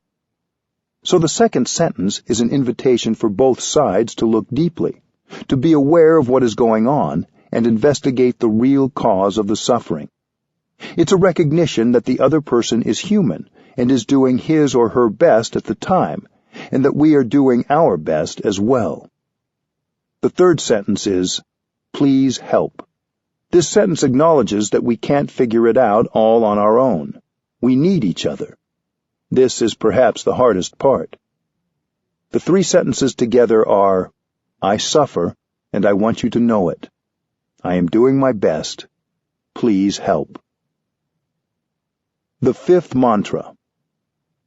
The fifth mantra is, "This is a happy moment." When you are with someone you care about, you can use this mantra. This is not autosuggestion or wishful thinking, because there are conditions of happiness that are there. If we're not mindful, we won't recognize them. This mantra is to remind ourselves and the other person that we are very lucky, that there are so many conditions of happiness that are available in the here and the now. We can breathe easily. We have each other. We have the blue sky and the solidity of the whole earth supporting us. Sitting with the other person, walking together, you may want to pronounce the fifth mantra and realize how lucky you are. Being able to recognize that this moment is a happy moment depends on your mindfulness. These conditions of happiness are more than enough for both of you to be happy in the here and the now. It is mindfulness that makes the present moment into a wonderful moment. We can each learn how to bring happiness into the here and the now with our practice. What are we waiting for to be happy? Why do we have to wait? With mindfulness, you can recognize that it is possible to be happy right here and right now. The sixth mantra. You use the sixth mantra when someone praises or criticizes you. You can use it equally well in both cases. The sixth mantra is, "You are partly right. I have weaknesses in me, and I have strengths in me. If you praise me, I shouldn't get too puffed up and ignore the fact that in me there are also challenges. When you criticize me, I shouldn't get lost in that and ignore the positive things. When you see beautiful things in someone, you tend to overlook the things that are not so beautiful. But as human beings, we all have both positive and negative aspects. So when your loved one rhapsodizes about you, telling you that you are the very image of perfection, you can say, "You are partly right. You know that I have other things in me too." In this way, you retain your humility. You don't become the victim of a prideful illusion, because you know that you're not perfect. This is very important. When you pronounce the sixth mantra, you preserve your humility. If the other person criticizes you, you can reply, "Darling, you are only partly right, because I also have good things in me." Without judgment, you investigate so you can improve. If somebody misjudges you, you reply, "You have said something that is partly correct, but in me there are also positive things." Likewise, when someone admires you, you can thank them for appreciating you, but also point out that they are seeing one part of you and that you have many challenges too. You have said something that's only partly correct, because I have many weaknesses that you perhaps haven't seen yet. If someone says, "You have many weaknesses," you can say, "You are partly correct. I have strengths too." You may answer them that way in silence, or say it nicely. "You are only seeing part of me, not the totality. I have other things in me that are much better." The sixth mantra is the truth. You don't lie, and you don't fall into false humility. You just say it, either aloud or silently to yourself. Inside you, there are many wonderful qualities, and many weaknesses. You accept both. But that acceptance doesn't prevent you from developing your positive qualities and addressing your weaknesses. We can use the same method when we look at other people. We can accept others like we accept ourselves. We know that what they are expressing is only part of them. Before judging and shouting at somebody, instead of telling someone he or she has no value, we have to look deeper. I know people who are very sensitive. Even a slight judgment makes them weep and become very unhappy. Perhaps you also know people like this. So we accept ourselves with all our weaknesses, and then we have peace. We don't judge ourselves, we accept. I have these qualities and these weaknesses, but I will try to improve slowly at my speed. If you can look at yourself like that, you can look at others like that too, without judgment. Even if that person has many weaknesses, he also has many talents, many positive things. No one is without positive qualities. So when others judge you wrongly, you have to say that they are partly right, but they have not seen the other parts of you. The other person only sees parts of you, not the totality, so you don't have to be unhappy at all. We can use these 6 mantras to make a close relationship stronger. My friend Elizabeth recently shared several ways in which she has used the mantras.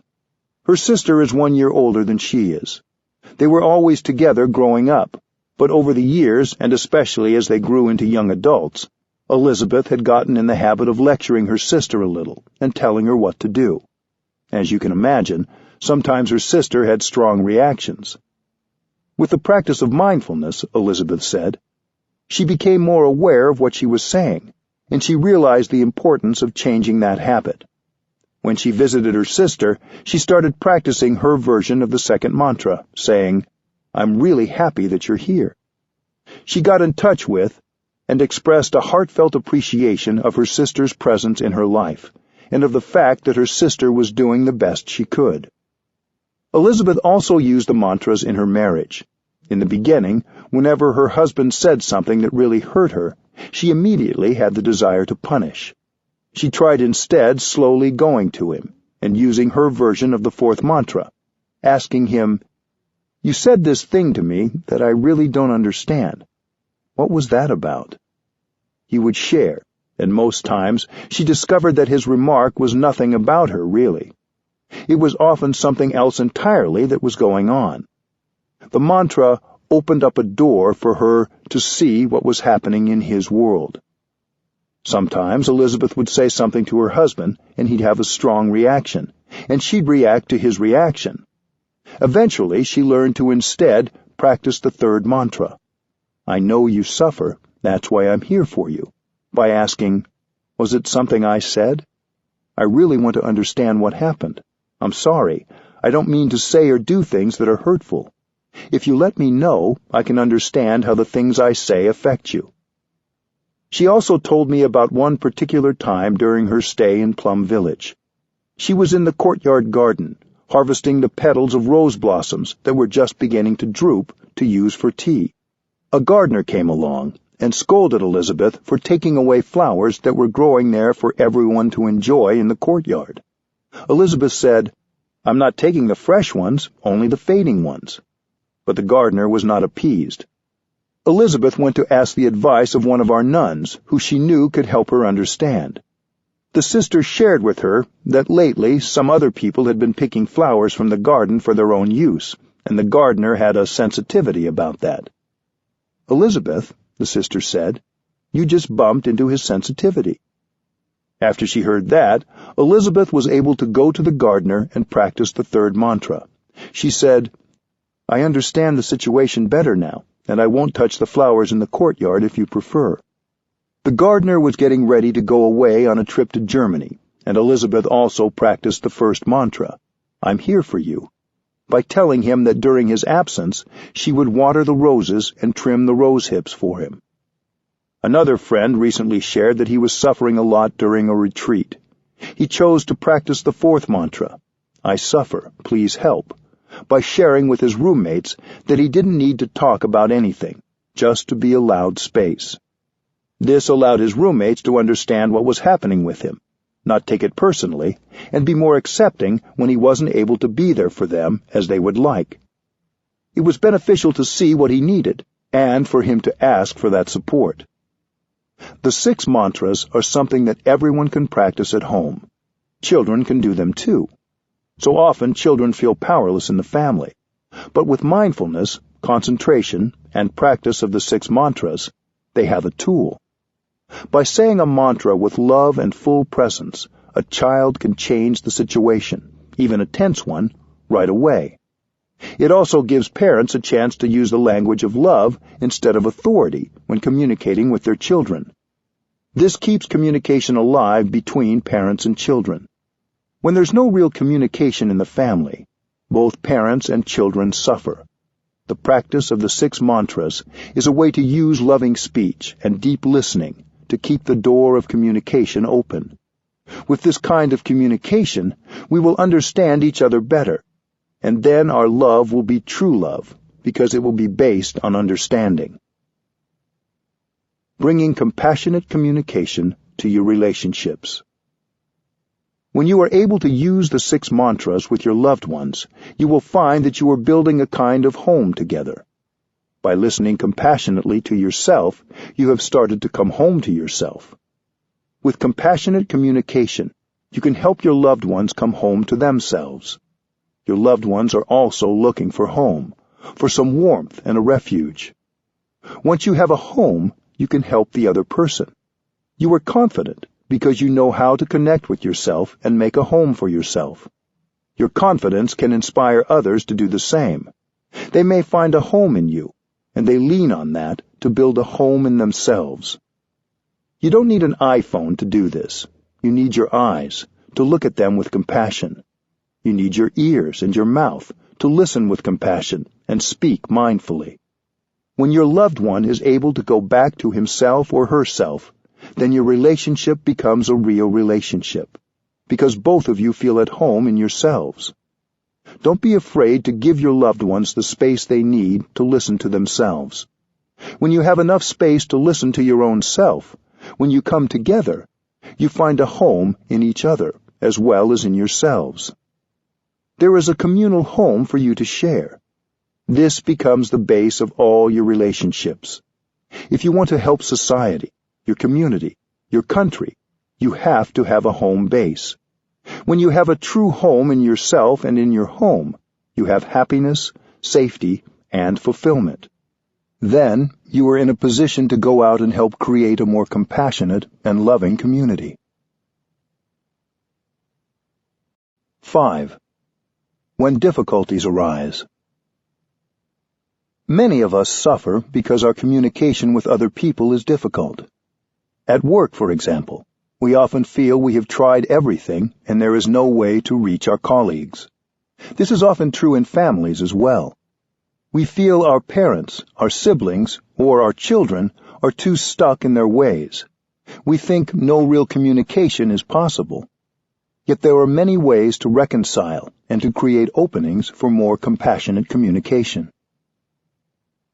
Communicating when you're angry. One reason we have trouble communicating with others is that we often try to communicate when we are angry. We suffer, and we don't want to be alone with all that suffering. We believe that we are angry because of something others did, and we want them to know it. Anger has urgency to it. We want to let others know right away what the problem with them is. But when we're angry, we aren't lucid. Acting while angry can lead to a lot of suffering and can escalate the situation. That doesn't mean we should suppress our anger. We shouldn't pretend that everything is fine when it isn't. It's possible to feel and engage with our anger in a healthy and compassionate manner. When anger is there, we should handle it with tenderness, because our anger is us. We shouldn't do violence to our anger. Doing violence to our anger is doing violence to ourselves. Mindful breathing helps us recognize our anger and treat it tenderly. Mindful energy embraces the energy of anger. Anger is a strong energy, and we may need to sit with it for a while. When you cook potatoes, you have to maintain the fire underneath for at least 15 or 20 minutes. The same is true of the practice of mindfulness when it embraces anger. It will take a while, because the anger takes a while to cook. After you have sat with mindful awareness and calmed your anger, you can look deeply into the anger to see its nature and where it has come from. What is the root of that anger? Anger may come from a wrong perception, or a habitual way of responding to events that doesn't reflect our deepest values. In popular psychotherapy, we're sometimes encouraged to express our anger physically, to get it out of our system. We're advised to allow our anger to manifest by shouting in a secluded place, or hitting an inanimate substitute, such as a pillow. I haven't found this practice to be useful in transforming the roots of anger. Think of a wood stove. If something goes wrong with it, you can open the windows so the smoke goes out. But if the stove still has that defect, the smoke will come again. You have to fix the wood stove. Yelling and punching your pillow can be just rehearsing and nourishing anger and making it stronger, not getting it out of your system. You have to get genuinely in touch with your anger in order to heal. While you're hitting your pillow, you're not really getting in touch with your anger in a way that helps your understanding grow. You're not even getting in touch with the pillow, because if you were in touch with the pillow, you would know that it was only a pillow. Suppressing anger can be dangerous. It will explode if it is ignored. Anger, like all strong emotions, wants to express itself. So, how do we handle it? The best thing is to go home to ourselves and take care of our anger. We can remember the first mantra and be there for ourselves and take care of our anger. We return to ourselves and connect body and mind. Return to your practice of mindful breathing and mindful walking. To be present means to be mindful, and then use that mindfulness to recognize, embrace, and look deeply at our strong emotions. Usually when anger manifests, we want to confront the person we think is the source of our anger. We're more interested in setting that person straight than in taking care of the more urgent matter, which is our own anger. We are like the person whose house is on fire, who goes chasing after the arsonist instead of going home to put out the fire. Meanwhile, the house continues to burn. There are many things you can do to communicate that you are suffering over something that somebody has done. You can write a note or send an email to the person.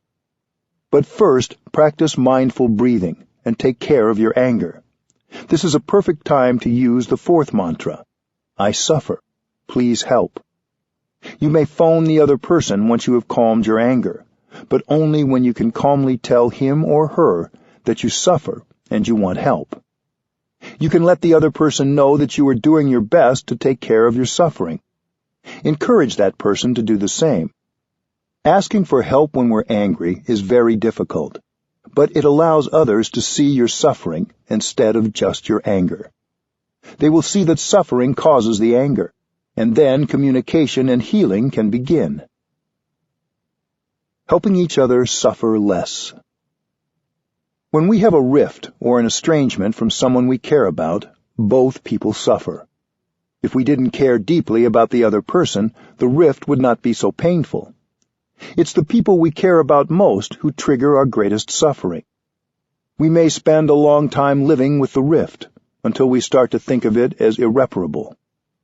But as long as it's there, we'll always be trying to avoid it, to cover it up, because we are afraid to be in touch with the suffering inside.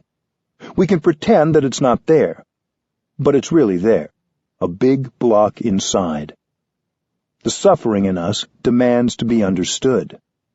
With our daily practice, we can generate enough mindfulness and be strong enough to come home to our suffering without fear. Mindfulness helps us recognize suffering inside. Mindfulness helps us embrace that suffering, which is the first step.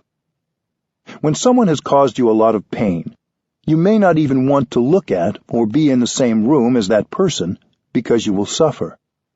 With awareness, you can understand your own suffering and recognize the suffering in the other person. You may even understand that the reason that person suffers so much is because he or she doesn't know how to handle the suffering. His suffering spills out, and you are its victim. Maybe he doesn't want to make you suffer, but he doesn't know another way. He can't understand and transform his suffering, and so he makes the people around him suffer too, even when that's not his intention. Because he suffers, you suffer. He doesn't need punishment. He needs help. You can help by acknowledging the suffering in him. If there is some difficulty in a relationship, we have to acknowledge the difficulty. It's tempting to say that everything is okay, because the difficulty can feel overwhelming. But without acknowledging the difficulty, we can't generate understanding and compassion, and we feel alienated. we can't help. You have to use the tools of compassionate communication, the deep listening and loving speech you have practiced, to restore communication with the person with whom you are having difficulty. After a short period of mindful breathing, you can say something like this to the other person. I know you're not feeling too happy right now. In the past, I didn't understand your feelings, so I reacted in a way that made you suffer more, and that also made me suffer more. I wasn't able to help you resolve the problem. I reacted angrily in a way that has made the situation worse. It's not my intention to make you suffer. It's because I didn't understand your suffering, and I didn't understand my suffering either. I understand my difficult feelings better now, and I also want to understand yours. Understanding your suffering, your difficulties, will help me behave in a way that can be more helpful. If you care for me, help me understand. Tell me what is in your heart. I want to listen. I want to understand. Tell me about your suffering and your difficulties. If you don't help me understand, who will? These are just examples. It's important that the words be your own. When you have the energy of compassion in your heart, your own loving words will come to you naturally. When you are very angry at someone, in the heat of the moment, it's almost impossible to use loving speech. But when understanding arises, compassion comes, and it's possible to use loving speech without having to make a lot of effort. A doctor who doesn't see the nature of the sickness can't help the patient. A psychotherapist who doesn't understand a patient's suffering can't help. Loving speech can open the door. Then you have an opportunity to practice deep listening and help the other person heal the relationship. It takes courage to acknowledge difficulty in a relationship. You may think you will just wait until the other person comes to you first, but that may not happen. You can't wait. You can begin the practice of restoring communication by modeling open-hearted, compassionate dialogue. You may have to give yourself a deadline for making a start. When people come to week-long retreats, I give them a deadline of the last night of the retreat to begin the reconciliation. If you are truly practicing, others will see that and be affected by it. They may not be able to show it right away, but what you say and the look in your eyes will have an effect. The suffering of pride. There is a well-known Vietnamese story about a young couple who suffered deeply because they didn't practice mindful communication. The husband went off to war and left his pregnant wife behind. 3 years later, when he was released from the army, his wife came to the village gate to welcome him and brought along their little boy. It was the first time the man had seen his child. When the young couple saw each other, they could not hold back the tears of joy. They were so grateful that the young man had survived and come home. In Vietnam, there is a tradition that when an important event happens, we make an offering on an altar to our ancestors and tell them what has happened. The wife went to the market to buy flowers, fruits, and other provisions for an offering to place on the altar.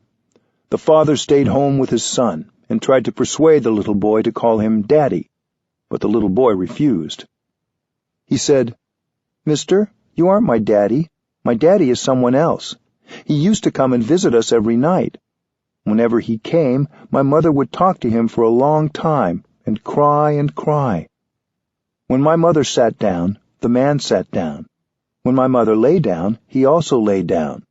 So you are not my daddy." Hearing these words, the young father's heart turned to stone. He could no longer smile. He became silent. When his wife returned, the man didn't look at her or speak to her anymore. He was very cold. He acted as though he despised her. She didn't understand why, and she began to suffer deeply. After the ceremony to make an offering to the ancestors, it's traditional to take the offering from the altar, and then the family sits down and enjoys the meal with happiness. But after the young man performed the offering, he didn't do this. He left the house, went into the village, and spent his time in the liquor shop. He got drunk because he couldn't bear his suffering. When the husband came home, it was very late. He did the same thing every evening. He never talked to his wife, never looked at her, never ate at home. The young lady suffered so much she couldn't bear it, and on the 4th day she jumped into the river and drowned. The evening after the funeral, the young father and the boy came home. As the man lit the kerosene lamp, the little boy shouted, "Here is my father," and pointed to the shadow of his father on the wall. It turned out that the young woman used to talk to her shadow every night, because she missed her husband so much. One day the little boy had said, "Everyone in the village has a father. Why don't I have one?" In order to calm the little boy, she pointed to her shadow that night on the wall and said, "There is your father." Of course, when she sat down, the shadow would sit down too. Now, the young father understood. His wrong perception had been wiped away, but it was too late. What if the man had gone to his wife and asked, "Darling, I've suffered so much the last few days. I don't think I can survive. Please help me. Please tell me who is that person who used to come every night and with whom you talked and cried." That's a very simple thing to do. If he had done this, the young lady would have had a chance to explain, the tragedy would have been averted, and they would have recovered their happiness very easily. That's the direct way. But he didn't do this because he was so deeply hurt, and his pride prevented him from going to her and asking for help. The woman suffered so much as well. She was deeply hurt because of her husband's behavior, but she didn't ask for his help. Perhaps if she'd asked her husband what was wrong, he would have told her what their son had said. But she didn't because she, too, was caught in pride. A wrong perception can be the cause of a lot of suffering. All of us are subject to misunderstanding. We live with wrong perceptions every day. That's why we have to practice meditation and looking deeply into the nature of our perceptions. Whatever we perceive, we have to ask ourselves, are you sure your perception is right? To be safe, you have to ask. We're subject to many wrong perceptions in our daily lives. It may be that the other person didn't have the intention to hurt you. Mindful communication has the potential to ease so much of the unnecessary suffering in our relationships. Reconciling in families. Sometimes communication is hardest in our own family, because families share similar suffering and ways of responding to suffering. The suffering of your parents was passed down from their parents and from their ancestors before them. Unless you begin to understand your own suffering and reconcile with yourself, that suffering will continue to be passed down to future generations. So we do the work of mindful communication, not just for ourselves and our loved ones, but for our descendants. Understanding your own suffering, you understand the suffering of your father. Your father may have had a lot of suffering and been unable to handle and transform the suffering, so he transmitted the whole mass of suffering to you. You inherit this suffering from him and from your mother. When we're still young, many of us are determined to be different from our parents. We say we'll never make our children suffer, but when we grow up, we tend to behave just like our parents, and we make others suffer, because like our ancestors, we don't know how to handle the energies we've inherited. We've received many positive and negative seeds from our parents and ancestors. They transmitted their habit to us because they didn't know how to transform it. Sometimes these habit energies have passed through many generations. You have to recognize that you are the continuation of your father, mother, and ancestors. Cultivate mindfulness so you can recognize the habit energy each time it arises and embrace it with your energy of mindfulness. Each time we're able to do this, the habit energy becomes weaker. If we keep practicing like this, we can stop the cycle of transmission, and this will benefit not only us, but our children and descendants. We can also help our children learn how to handle their habit energies and nourish the positive elements they have inside. The suffering we received from our parents when we were children is probably our deepest suffering. We may hate our parents and feel that, whether or not they are still living, we will never reconcile with them. Yet with our practice of breathing mindfully, walking mindfully, and looking deeply, we can bring about transformation and restore communication in even the most difficult families. If the other person also practices mindful awareness, it's much easier. But reconciliation is possible even if the other person doesn't know about the practice. Relationships with parents and siblings can be particularly difficult. Maybe during their childhood they were deeply wounded and no one listened to them. So now they are perpetuating the cycle, and they don't want to listen to anyone. Don't ask your family members to change. When you're able to generate the energy of understanding and compassion in yourself, reconciliation can begin to take place. I still remember a retreat in Oldenburg in northern Germany. On the 4th day of the retreat, I gave everyone a midnight deadline to begin reconciling with someone with whom they had great difficulty. The next morning, one man came to me and said, "I've been so angry at my father for years, I couldn't even look at him. Even when I dialed his number last night, I doubted I could talk to him calmly." But when he heard his father's voice, he found that he naturally used loving speech. He didn't even have to try. He said, "I know you suffered a lot during the past many years. I'm sorry. I know I've acted and spoken in a way that didn't help. I didn't mean to make you suffer." His father heard the compassion in his son's voice and told him for the first time about his suffering and his difficulties. Reconciliation is possible.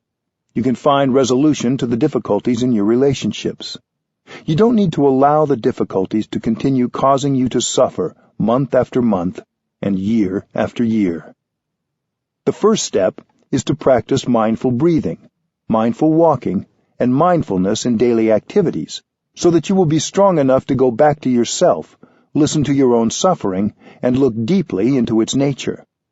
Unless we listen to our own suffering, there's no chance of improving the quality of our relationships.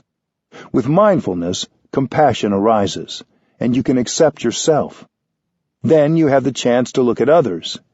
Even if they are not there with you, you can still sit and close your eyes and see the suffering they have gone through for so many years. When you can see the suffering in others, you begin to understand that there is a reason they suffer like that. You are no longer angry with them anymore. Compassion will arise in your heart. When compassion is born, you are more peaceful, your mind is clearer, and you will be motivated to say or do something to help others transform their difficulties. Reconciliation becomes possible. Communicating in long-term relationships. In long-term relationships, as in families, we often get in the habit of thinking that change isn't possible. We think the other person should change, and they won't, so we give up hope. But we need to stop judging and return to our own internal communication. If we wait for our parents or our partner to change, it may take a very long time. If we wait for the other person to change, we may spend all our time waiting. So it's better that you change yourself. Don't try to force the other person to change. Even if it takes a long time, you will feel better when you are master of yourself and you are doing your best. Sometimes when you see your partner behaving in a way that irritates you, you might want to reproach him or her. If you immediately try to correct him, he may get irritated, and then you are both irritated and become unkind. It is as if the blue sky disappears, the green trees disappear, and you are 2 blocks of suffering, bumping against each other. This is the escalation of war, the escalation of unhappiness. You have to disentangle yourself from the unhappiness and go back to yourself, back to your peace, until you know how to handle the situation in a loving way. Then, only when you are calm, invite your partner to speak. You can say you are sorry for not having understood her or him better. Only say this when you are ready. Then listen to her deeply, even if what she says is complaining, reproachful, or not very kind. You may learn that your partner has many wrong perceptions about you and about the situation, but try not to interrupt. Let her speak. Let her have a chance to speak out everything in her, so she can feel listened to and understood. As your partner speaks, continue to breathe mindfully. Later on, you may find a way to undo her misunderstanding, little by little, in a very skillful, loving way, and mutual understanding will grow. If your partner says something untrue, don't interrupt and say, "No, you're wrong. That wasn't my intention." Let him speak out. He's just trying to speak out the difficulty. If you interrupt, he will lose his inspiration to speak, and he will not tell you everything. You have plenty of time. You may even take a number of days to look deeply, in order to skillfully tell him about his wrong perception when he can hear it. You may have been angry with each other for years, and maybe because of just one condition, you're stuck and can't change the situation. If you can understand him deeply, you can start to make peace. Loving, compassionate speech and deep listening are the most powerful instruments for restoring communication. If you can understand and transform yourself, then you can help your partner. Sometimes we're in a negative environment that doesn't leave us space to communicate with ourselves. Sometimes we may need to change the environment around us. But sometimes, in a relationship, we think separation or divorce is the only alternative. This is true if we're in a violent or abusive situation. It's important that we be in a place where we feel safe and not vulnerable. But if you are in a relationship where both people love each other and don't intentionally hurt each other, but you just don't know how to communicate, there may be other solutions. Many people think divorce is the solution, but after the papers are signed, they continue to suffer. If there are children or financial or other matters connecting you, you will still have to deal with each other for years to come. You can't take the other person out of you. You can't take yourself out of others. The suffering still continues. So the question is not whether you will stay together or not. The question is whether you can focus on trying to understand each other, using compassionate speech and deep listening, no matter what the outcome. Mutual understanding in challenging situations. Compassionate communication is an extraordinarily powerful way to create mutual understanding and make changes. It can be used in situations where many people thought connection and communication impossible. It can transform situations where both parties are full of both fear and anger. I have seen this when we've hosted groups of Israelis and Palestinians at Plum Village. The first few days of such a retreat are always very difficult. In the beginning, both groups are full of fear, anger, and mistrust. The two groups don't even like to look at each other. They're so suspicious. They don't feel good when they look at each other because they've suffered a lot, and they believe that their suffering has been brought by the other side. During that first week, we focus solely on communicating with ourselves. Both groups practice and train in mindful breathing, non-thinking, and deep listening to themselves. Only in the second week do we encourage the compassionate communication practices of deep listening and loving speech with each other. The group that speaks is encouraged to use the kind of language that could help the others understand the suffering they've gone through, the children as well as the adults. Each group tells the other about every kind of suffering they have undergone, but they do it using loving speech and trying not to blame or accuse. We advise the listening group to listen with compassion. If they hear a misperception, they shouldn't try to interrupt and correct, because they will have plenty of time later on to help the other group correct their perceptions. When one group listens deeply to the other group, they recognize, maybe for the first time, that the other side has suffered very much, and that the suffering of the other group is very much like their own suffering, even if the circumstances are different. For many, it's the first time that they recognize people on the other side as human beings just like them, who have suffered just like them. When you understand their suffering, you feel compassion for them, and suddenly you don't hate anymore. You're not afraid of them anymore. Your way of looking at them has changed. They see compassion and acceptance in your eyes, and right away they suffer less.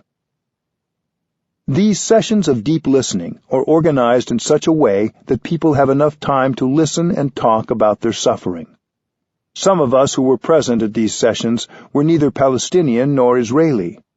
We were monks, nuns, and lay practitioners who come to sit and breathe with them and support their practice. We practiced mindful breathing and offered the collective energy of peace and mindfulness so they could practice listening with compassion. Our presence with the two groups was very important.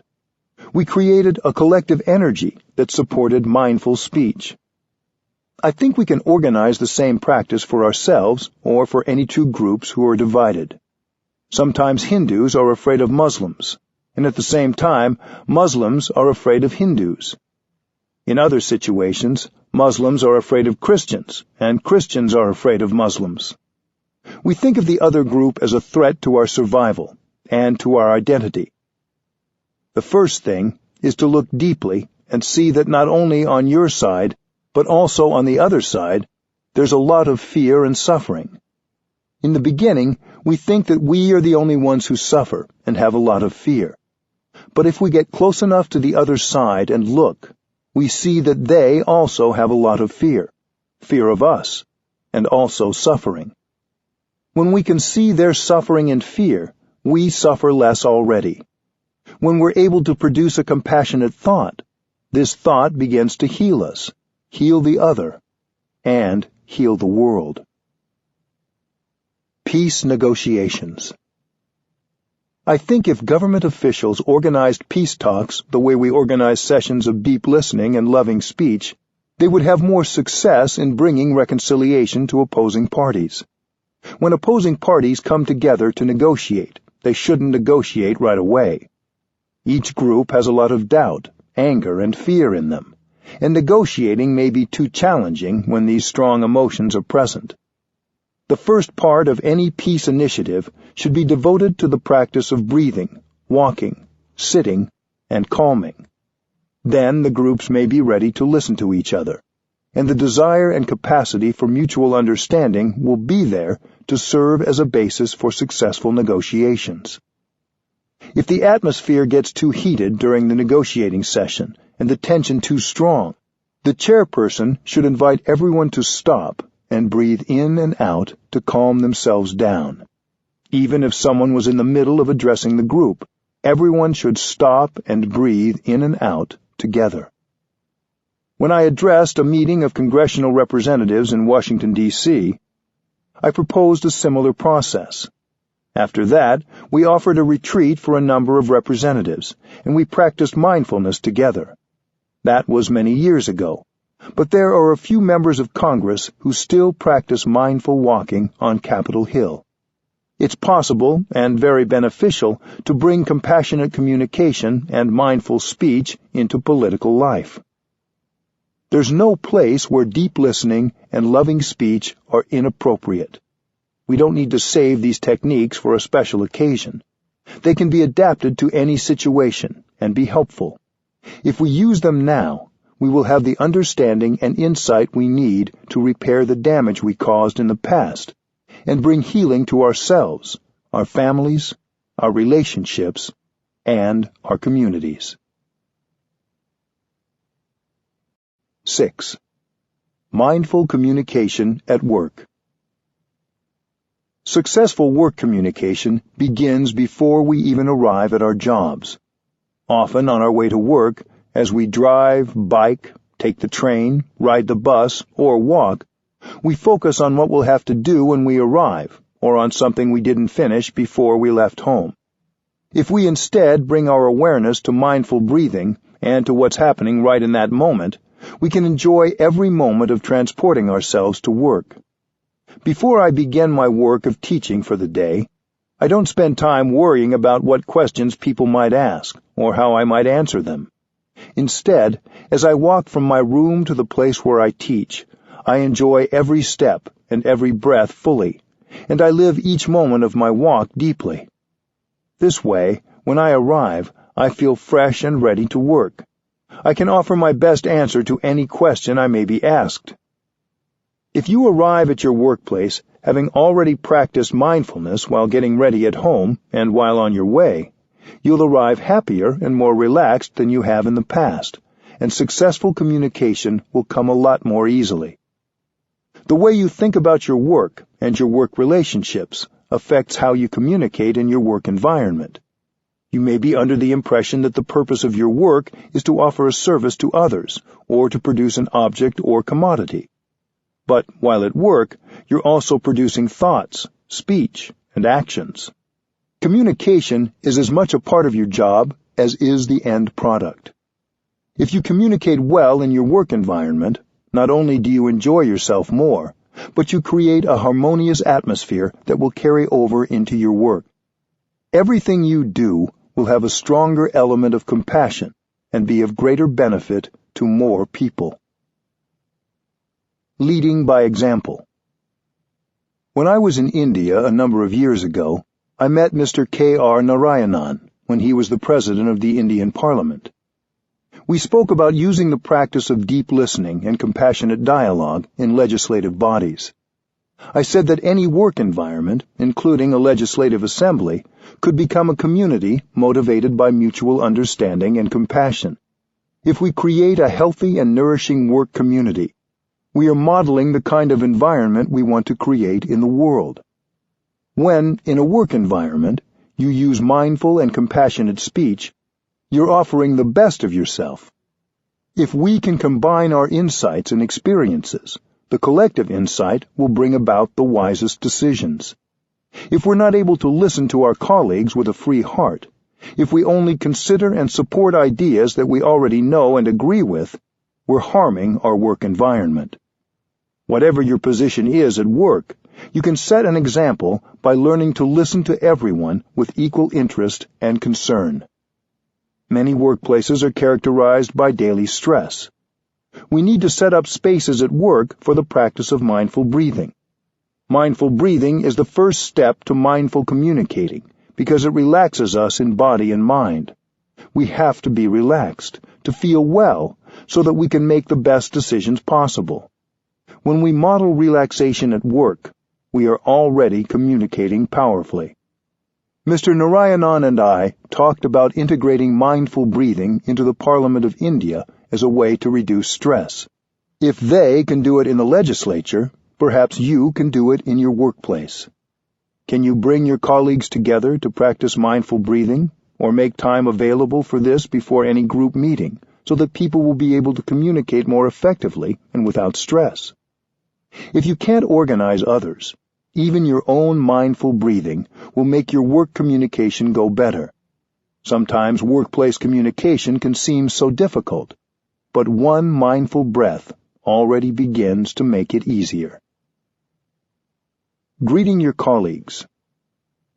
What is the first thing you do when you arrive at work? Do you smile at the people you see? Do you greet them? The first few minutes are crucial in setting the tone for your workday. You may feel you have too much on your mind. You may still be absorbed in an argument or in something challenging that happened before you arrived. But if you spent the time getting to work breathing mindfully and being in the present moment, you will arrive with a clear mind, and you'll be able to greet people with a warm and open smile. This is part of your job, no matter what your profession. Answering the phone. At work, many of us communicate, not just with people around us, but by email, telephone, or video conferencing. Some of us work primarily with people who aren't in the same physical space, or even in the same time zone or country. Even so, you can turn every phone conversation or email into an opportunity to practice compassionate communication. Whenever the phone rings, you can hear it as a bell of mindfulness and stop whatever you're doing. Instead of rushing to answer the phone, you can breathe in and out with awareness 3 times before answering, to make sure you're truly present for whoever is calling. Recognize any feelings of stress or irritation you may have, or any feeling that you're being interrupted. You may want to put your hand on the receiver while breathing, to let your coworkers know that you intend to pick up the phone, but you're just not in a hurry. This will help remind them that they don't need to feel like they're victims of the telephone. You can use the same practice before reading an email. At work, we often go from one email to the next without first practicing mindful breathing and making ourselves present for whatever that email has to say. If we wait until we've taken a few mindful breaths and return to being fully present before we open an email, it's true that it will take us a little longer to go through our mail, and our work might be a bit slower. But our communication with each email will be more effective, clearer, and more understanding. If you want to send an email or call someone on the phone, you might want to recite the following verse to yourself before you begin to type or to dial the number. Words can travel thousands of miles. May my words create mutual understanding and love. May they be as beautiful as gems, as lovely as flowers. Mindful meetings. Our communication in meetings can often be a source of tension, stress, and conflict at work. Sometimes we rush from one meeting to another, so we arrive already anxious or distracted. It will help to schedule a few minutes at the beginning of any meeting to sit quietly together. If people in your workplace are open to having a bell sound before the meeting begins, that sound can help everyone come back to their breathing and find some calm. If people don't want to start the meeting by sitting together quietly for a few moments, you can still arrive at the meeting a few minutes early so you have time to relax and breathe mindfully. Perhaps other people will see your example and join you the next time. You don't need to say anything or make a point of letting others know you're doing this. Just do it and enjoy the benefit it brings you. It can be helpful in setting the tone of a meeting to open with a spoken agreement that the participants will respect each other's words and be open to the views of others. If we try to impose our views on others, we only create tension and suffering at work. So, in any meeting, practice being open and listening to the experience and insight of others. If you have a wonderful idea and are eager to share it, that's good. But you shouldn't be so eager to share your ideas that you drown out the ideas of others. Invite everybody to express their ideas. Trust that the best ideas will emerge from this process as collective wisdom. During the meeting, practice using loving speech and deep listening. Follow your breathing as you listen. Let one person speak at a time without interruption. Don't get caught up in verbal duels. Speak from your own experience and address the whole group whenever you talk. If you have questions or concerns, place them in the center of the circle for the whole group to contemplate and address. This may be challenging. It is likely a new culture for conducting meetings, one that is different from the way meetings have been run in the past. You don't have to try to change the culture all at once. If everyone agrees to listen mindfully and without interruption, that is wonderful. But even if it's only you who follows these guidelines and makes a commitment to speak and listen with compassion, it will have a positive effect. Creating community at work. If you're modeling compassionate communication at work, soon others may be interested in practicing mindful breathing, sitting, and walking with you. If you're surrounded by people who are practicing mindfulness together, you'll all be supported by the collective energy, and mindful speech and deep listening will come much more easily. The more you practice mindfulness, the more you'll see things you can do to change your work environment in a positive way. When we practice mindful speech and deep listening, our way of communicating becomes a bell of mindfulness for everyone. When you walk mindfully, enjoying every step you take, this encourages others to do the same, even if they don't know that you're practicing mindfulness. When you smile, your smile supports everyone around you and also reminds others to smile. When you practice, your presence has a positive effect on you and those around you. A rock in the river. All of us have difficulties at work sometimes. We all have our own pain, sorrows, and fears. Often at work, we don't give ourselves time or space to recognize and embrace these strong emotions, so our tension comes out in unintentional ways. This can make communication difficult. But none of us needs to embrace pain and sorrow alone. When you throw a rock into a river, No matter how small the rock is, it will sink to the bottom of the river. But if you have a boat, you can carry many tons of rocks and they won't sink. The same is true of our suffering. Our sorrow, fear, worries, and pain are like rocks that can be carried by the boat of mindfulness. If we give ourselves the time and space to embrace and recognize the suffering, we won't sink into the ocean of anger, worries, or sorrow. We become lighter. We can practice mindfulness alone, but we can find more ease and joy if we can bring mindful communication into our work environments and have the support of others who are practicing mindfulness with us. Don't expect to change your work environment overnight, but if you make a diligent effort to practice compassionate communication, both with yourself and with your colleagues, you're taking steps in the right direction, and that is good enough. 7. Creating community in the world. As powerful as compassionate communication can be when we use it in our individual relationships, its power is magnified when we bring it to our communities. Both communication and community have the same Latin root, communicare, meaning to impart, share, or make common. We need to go in the direction of reconciliation and understanding, not just with our friends and family, but in our neighborhoods and workplaces. We can create an inclusive, compassionate foundation as the basis from which we interact with everyone.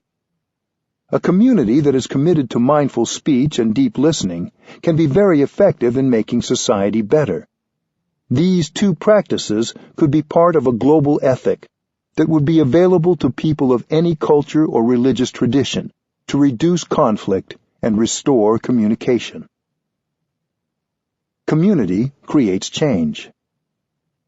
We can speak of our practice in terms of energy because mindfulness is a kind of energy. When we bring our energies together, they are increased 1,000-fold. The whole can be much, much greater than the sum of its parts.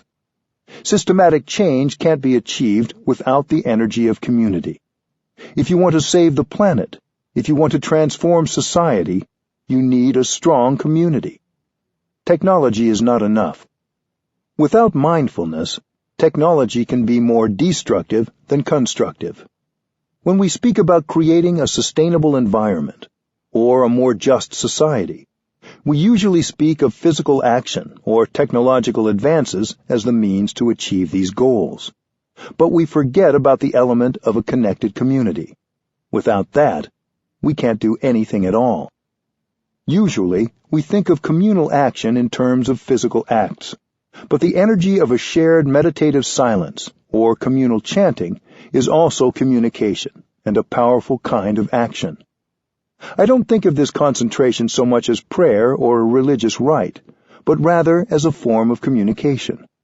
When we sit and concentrate as a community, we create a collective energy that has compassion and awakened understanding in it. Sitting together in silence can be a practice of listening to our own suffering and the suffering of the world. The collective energy of mindfulness also supports our individual practice. When we see other people who are in good communication with themselves and others, they inspire us. Sometimes the cause of our sorrow is hidden by so many layers of suffering that we can't penetrate it by ourselves, even when we practice diligently and sit mindfully. In these cases, the energy of a community of mindfulness can help us embrace and release suffering that we could not reach by ourselves. If we open our hearts, the collective energy of the community can penetrate the suffering inside us. Mindful listening and speaking will make it easier for us to build a stronger community. Building trust and sharing suffering.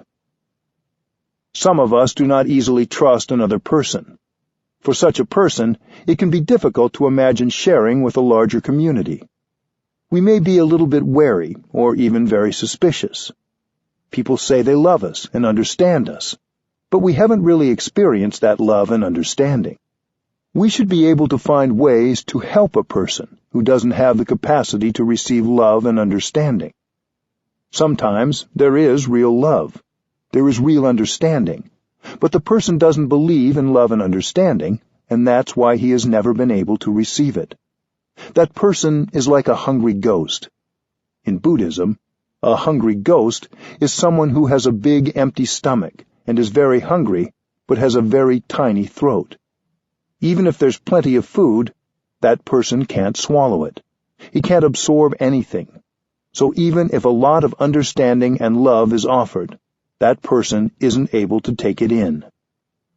A person who suffers like that has no capacity to receive understanding, love, and help. You have to be very patient. From time to time, we see hungry ghosts like that walking around, and we can recognize them easily. They look very alone and cut off. We have to be very patient and allow them a lot of time and space. Don't be too eager to help, because when you're too eager to help, you may have the opposite effect from what you intended, and you may get an opposite response. Remain fresh, loving, compassionate, and spacious for them. That is what you can do now. Look deeply to see if you can find a mantra to say that's skillful enough to help them enlarge their throats and get nourishment. With patience and time, one day their throats will be larger, and they will begin to notice the energy of love and understanding that is in you. Community building takes time. Community strengthens compassion. Scientists have studied the behavior of social animals, such as birds and fish, and have found that in every community there is an element of altruism. Some members of the community are ready to die and sacrifice their lives for the sake of the community. There is a kind of fish called a stickleback. They swim in bands, thousands of them. Whenever they notice the shadow of a predator, a large fish that might threaten the band of fish, a few dozen will detach themselves and go explore. They know there's a risk, but they want to go in that direction to see if the threat is real. If they find there's no risk, they go back and rejoin the band of fish. If there is a real danger, a few of them will stay to be swallowed by the big fish, while the rest go back and tell the band of fish to go in another direction. Ants also behave like that, as do bees and some kinds of birds. We humans also hear news reports of heroes sacrificing themselves in this way. The behavior on the part of some members of your community nourishes your own generosity and altruism. Scientists in this fish study found that if a school stays together, the generosity will grow. The descendants will profit and become more and more generous. But if they are dispersed, the generosity dies down very quickly. According to scientists who have conducted studies, when you're exposed to such behavior from some members of your community, the seed of altruism in you is watered. And when your turn comes, you will do the same. You will know how to sacrifice for the sake of the community. Living in the world, we have strong habits. We walk without any awareness or enjoyment of our steps. We walk as if we have to run. We speak, but don't know what we are saying. We create a lot of suffering while speaking. Communities that commit themselves to mindfulness can help members of the community learn how to speak, breathe, and walk mindfully. The community helps train you, and you train yourself. When we practice in a community, there are more people to support us, but also more opportunities for frustration and anger. Loving speech and deep listening are key to community building. You learn to speak in a way that will not cause suffering in yourself and your community. If your community doesn't practice this, it's not an authentic community. Even if you have suffering and anger, you can train yourself to speak in a way that helps the other person or group understand what is going on in you, and that makes real communication possible. Our world can be a mindful, compassionate community. We need to find better ways to communicate. If we can do this in our relationships, we can do it in our work environments, and even in our political environments. We have to transform our governments into mindful, compassionate places of deep listening and loving speech. We each can do our part to contribute as a citizen, as a member of the human family.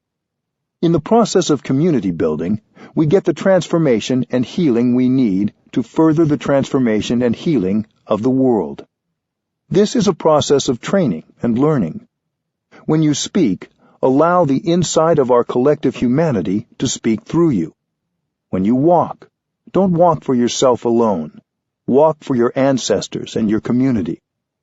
When you breathe, allow the larger world to breathe for you. When you're angry, allow your anger to be released and to be embraced by the larger community. If you know how to do this for one day, you are already transformed. Be your community and let your community be you. This is true practice. Be like the river when it arrives at the ocean. Be like the bees and birds that fly together. See yourself in the community and see the community in you. This is a process of transforming your way of seeing, and it will transform how, and how effectively, you communicate. 8. Our communication is our continuation. Every human and every animal communicates. We typically think of communication as the words we use when we speak or write. But our body language, our facial expressions, our tone of voice, our physical actions, and even our thoughts are ways of communicating. Just as an orange tree can produce beautiful orange leaves, blossoms, and fruits, a beautiful human being can produce beautiful thoughts, speech, and actions. Our communication is not neutral. Every time we communicate, we either produce more compassion, love, and harmony, or we produce more suffering and violence. Our communication is what we put out into the world, and what remains after we have left it. In this way, our communication is our karma. The Sanskrit word karma means action, and it refers not just to bodily action, but to what we express with our bodies, our words, and our thoughts and intentions. Throughout our day, we produce energies of thought, speech, and action. We're communicating in every moment, either with ourselves or with others. Thinking, speech, and bodily acts are our own manifestations. You are your action. You are what you do, not only what you do with your body, but also with your words and your mind. Karma is the triple action of our thoughts, our speech, and our bodily actions. Thinking is already action. Even if you don't see its manifestation, it is there as powerful energy. Thinking can push you to do or say things that are destructive, or it can create a lot of love. Every thought will bring a fruit, sometimes right away, sometimes later on. When you produce a thought of hate, anger, or despair, that thought is a poison which will affect your body and your mind. A thought of hatred or anger can lead one person to hurt another. If you commit a violent act, it means you've been producing thoughts of hatred, anger, and the desire to punish. So thinking is already acting. You don't need to say or do anything in order to be acting. To produce a thought is to act. When you produce a thought that is full of understanding, forgiveness, and compassion, that thought will immediately have a healing effect on both your physical and mental health and on those around you. If you think a thought that is full of judgment and anger, that thought will immediately poison your body and mind and the people around you. Thinking is the first kind of action, because our thinking is the basis for how we affect the world. Our speaking also has a huge effect. If we're capable of speaking and writing with compassion and understanding, we feel wonderful in our bodies and in our minds. We don't speak with compassion just so that the person or people we're speaking to will feel better. Our compassionate speech has a healing effect on us too. After you have been able to say something kind, forgiving, and compassionate, you feel much better. When you write words full of compassion and forgiveness, you feel freer, even if the person you're writing to hasn't read them yet. Even before you mail the letter or send the email or text, you feel better. The person reading your words will also feel your compassion. In the same way, if you speak with anger and violence, if you speak out of a desire to punish, both you and the people who hear your words experience more suffering. Think of a child hearing her parents fighting. Even if the words are not directed at her, the effect of the angry speech is much the same. Speech, the second form of action, can heal and liberate, or it can cause destruction and pain. The third form of action is bodily action. We communicate with our body language, our clenched fists or open arms, but also with our larger actions, including what we choose to show up for, what we do with our day, and how we treat others. If you are able to do something in the line of saving, supporting, protecting, comforting, rescuing, or caring, there is a positive effect right away. Every communication bears our signature. Everything we say and do bears our signature. We can't say, "That's not my thought." We're responsible for our own communication. So if it happens that yesterday I said something that wasn't right, I have to do something today to transform it. The French philosopher Jean-Paul Sartre said, "Man is the sum of all his actions." The value of our lives depends on the quality of our thinking, our speech, and our action. We want to offer the best kind of thinking, the best kind of speech, and the best kind of bodily acts, because those actions are our continuation.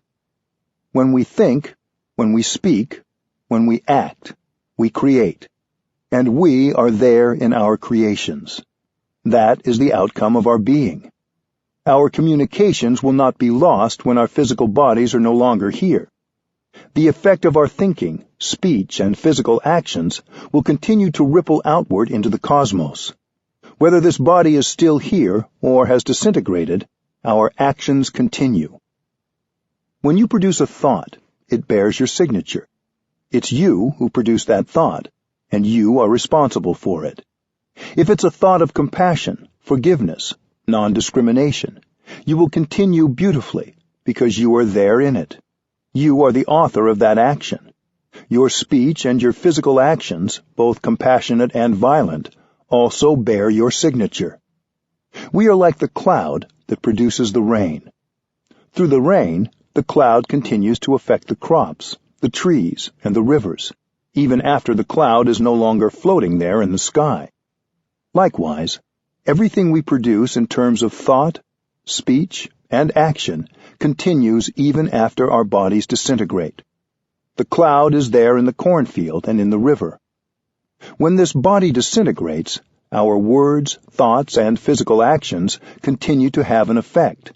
Our thoughts, speech, and actions are our real continuation. According to this practice, it's possible to continue beautifully into the future. Imagine a bank account somewhere in which we deposit every word, thought, and physical action. The bank account certainly does exist, but its nature is non-local. Nothing is lost. Changing the past. Suppose in the past you said something unkind to your grandmother. Now she is no longer alive, so you can't apologize directly to her. Many of us carry the guilt of something we have said or done that we think we can't rectify.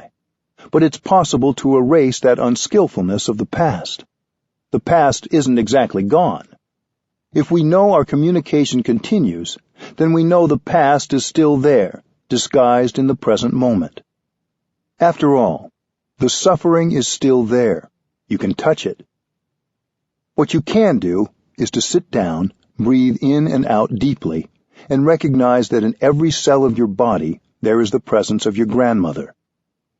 Grandma, I know that you are there in every cell of my body. I am your continuation. I'm sorry I said something that made you suffer and made me suffer. Please listen, Grandma. I promise that from now on, I won't say such a thing to anyone anymore. Grandma, please accept helping me in this practice. When you talk to your grandmother like that, you can see her smiling to you, and you heal the suffering of the past. Communication isn't static. Even if yesterday you produced a thought of anger and hate, today you can produce a thought in the opposite direction, a thought of compassion and tolerance. As soon as we produce the new thought, it can very quickly catch up with yesterday's thought and neutralize it. Using right communication today can help us heal the past, enjoy the present, and prepare the ground for a good future. 9. Practices for compassionate communication. The computer bell. Many times when we work with our computers, we are completely lost in our work, and we forget to be in touch with ourselves. Or we may forget to pay attention to our conversations, getting carried away in juicy gossip, criticizing, complaining, or other unmindful speech. We can program a bell of mindfulness on our computers, and every quarter of an hour, or as often as we like, the bell sounds and we have a chance to stop and go back to ourselves. Breathing in and out 3 times is enough to release the tension in the body and smile, and then we can continue our work. Drinking tea in mindfulness. Drinking tea is a wonderful way to set aside time to communicate with yourself. When I drink my tea, I just drink my tea. I don't have to think. I can stop all my thinking while I drink my tea. When I stop my thinking, I can focus my attention on the tea. There is only the tea. There is only me. Between me and the tea, there is a connection. I don't need a telephone to talk to the tea. In fact, because I'm not on the telephone, I can get more in touch with the tea. I just breathe in, and I'm aware that my in-breath is there. I'm aware that my body is there, and I'm aware that the tea is there. It's wonderful to make the time to just drink your tea. In Zen Buddhism, we don't normally use commandments as hard and fast rules, but drink your tea is like a Zen commandment to bring you back to your true home. Don't think. Be there, body and mind united. Establish yourself in the here and the now. You are true. You are not a phantom. You are real, and you know what is going on. What is going on is that there is a cup of tea in your hands. Listening to your inner child. Every one of us has a wounded child within, who needs our care and love. But we run away from our inner child because we're afraid of the suffering. In addition to listening to others with compassion, we must also listen to the wounded child inside us. That little child needs our attention. Take time to go back and tenderly embrace the wounded child within you. You can talk to the child with the language of love. Dear one, in the past I left you alone.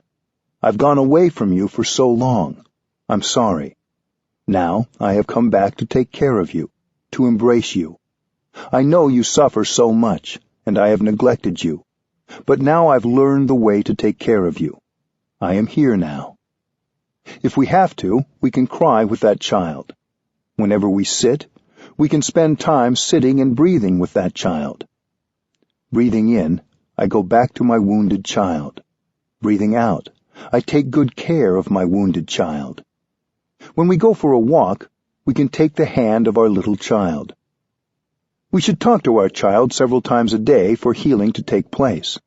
The little child has been left alone for a long time, so we need to begin this practice right away. Go back to your inner child every day and listen for 5 or 10 minutes, and healing will take place. Our wounded child is not only us. He or she may represent several generations of ancestors. Our parents and ancestors may have suffered all their lives without knowing how to look after the wounded child in themselves, so they transmitted that child to us. So when we're embracing the wounded child inside us, we're embracing all the wounded children of past generations. This practice doesn't just benefit us. It liberates numberless generations of ancestors and descendants. This practice can break the cycle. Writing a love letter. If you have difficulties with someone in your life, you might spend some time alone and write that person a real letter. You can write the letter to someone you see every day, or, just as effectively, to someone you haven't seen for years, or even to someone who is no longer living. It is never too late to bring peace and healing into a relationship. Even if we no longer see that person, we can reconcile inside ourselves, and the relationship can heal. Give yourself a couple of hours to write a letter using loving speech. While you write the letter, practice looking deeply into the nature of your relationship. Why has communication been difficult? Why has happiness not been possible? Here is an example. My dear, I know you have suffered a lot over the past many years. I have not been able to help you. In fact, I have made the situation worse. It is not my intention to make you suffer. Maybe I'm not skillful enough. Maybe I tried to impose my ideas on you. In the past, I thought you made me suffer. Now I realize that I have been responsible for my own suffering. I promise to do my best to refrain from saying things or doing things that make you suffer. Please tell me what is in your heart. You need to help me. Otherwise, it is not possible for me to do it. I can't do it alone. You have nothing to risk by writing this letter. You can even decide later whether to send it. But whether you send it or not, you will find that the person who finishes writing the letter is not the same person who began it.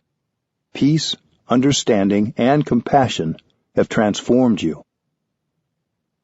Peace treaties and peace notes. The peace treaty and the peace note are two tools to help us heal anger and hurt in our relationships. The peace treaty can be used as a preventative tool, before we utter or are hurt by words or actions that seem unkind. When we sign the peace treaty, we are making peace, not just with the other person, but within ourselves. The peace note can be used as a healing tool when we're hurt or angry because of something someone has said or done. You can copy it and keep blank copies available whenever you need it. You can use it in place of the fourth mantra note that you keep in your wallet. If someone does something that brings us suffering, we can say, "What you just said hurt me. I would like to look deeply into it, and I would like you to also look deeply into it. Let's make an appointment for some time later in the week to look at it together." One person looking at the roots of our suffering is good. Two people looking is better, and two people looking together is best. Both the treaty and the note suggest waiting a few days for discussion. You can pick any night. First, you are still hurt, and it may be too risky if you begin discussing it now. You might say things that will make the situation worse. From now until that evening, you can practice looking deeply into the nature of your suffering, and the other person can too. Before that night, one or both of you may see the root of the problem and be able to tell the other and apologize. Then, on that night, you can have a cup of tea together and enjoy each other. If by that evening the suffering has not been transformed, one person begins by expressing himself, while the other person listens deeply. When you speak, you tell the deepest kind of truth using loving speech, the kind of speech the other person can understand and accept. While listening, you know that your listening must be of good quality to relieve the other person of his suffering. If you can, have the discussion be on a Friday evening or early on a Saturday, so you still have the weekend to enjoy being together. Peace treaty. In order that we may live long and happily together, in order that we may continually develop and deepen our love and understanding, we, the undersigned, vow to observe and practice the following. I, the one who is angry, agree to 1. Refrain from saying or doing anything that might cause further damage or escalate the anger. 2. Not suppress my anger. 3. Practice breathing and taking refuge in the island of myself. 4. Calmly, within 24 hours, tell the one who has made me angry about my anger and suffering, either verbally or by delivering a peace note. 5. Ask for an appointment for later in the week, e.g., Friday evening, to discuss this matter more thoroughly, either verbally or by peace note. 6. Not say, "I am not angry, it's okay, I am not suffering." There is nothing to be angry about, at least not enough to make me angry. 7. Practice breathing and looking deeply into my daily life, while sitting, lying down, standing, and walking, to see A. The ways I myself have been unskillful at times. B. How I have hurt the other person because of my habit energy. C. How the strong seed of anger in me is the primary cause of my anger. D. How the other person's suffering, which waters the seed of my anger, is the secondary cause. E. How the other person is only seeking relief from his or her own suffering. F. That as long as the other person suffers, I cannot be truly happy. 8. Apologize immediately, without waiting until our appointment, as soon as I realize my unskillfulness and lack of mindfulness. 9. Postpone the meeting if I do not feel calm enough to meet with the other person. I, the one who has made the other angry, agree to 1. Respect the other person's feelings, not ridicule him or her, and allow enough time for him or her to calm down. 2. Not press for an immediate discussion. 3.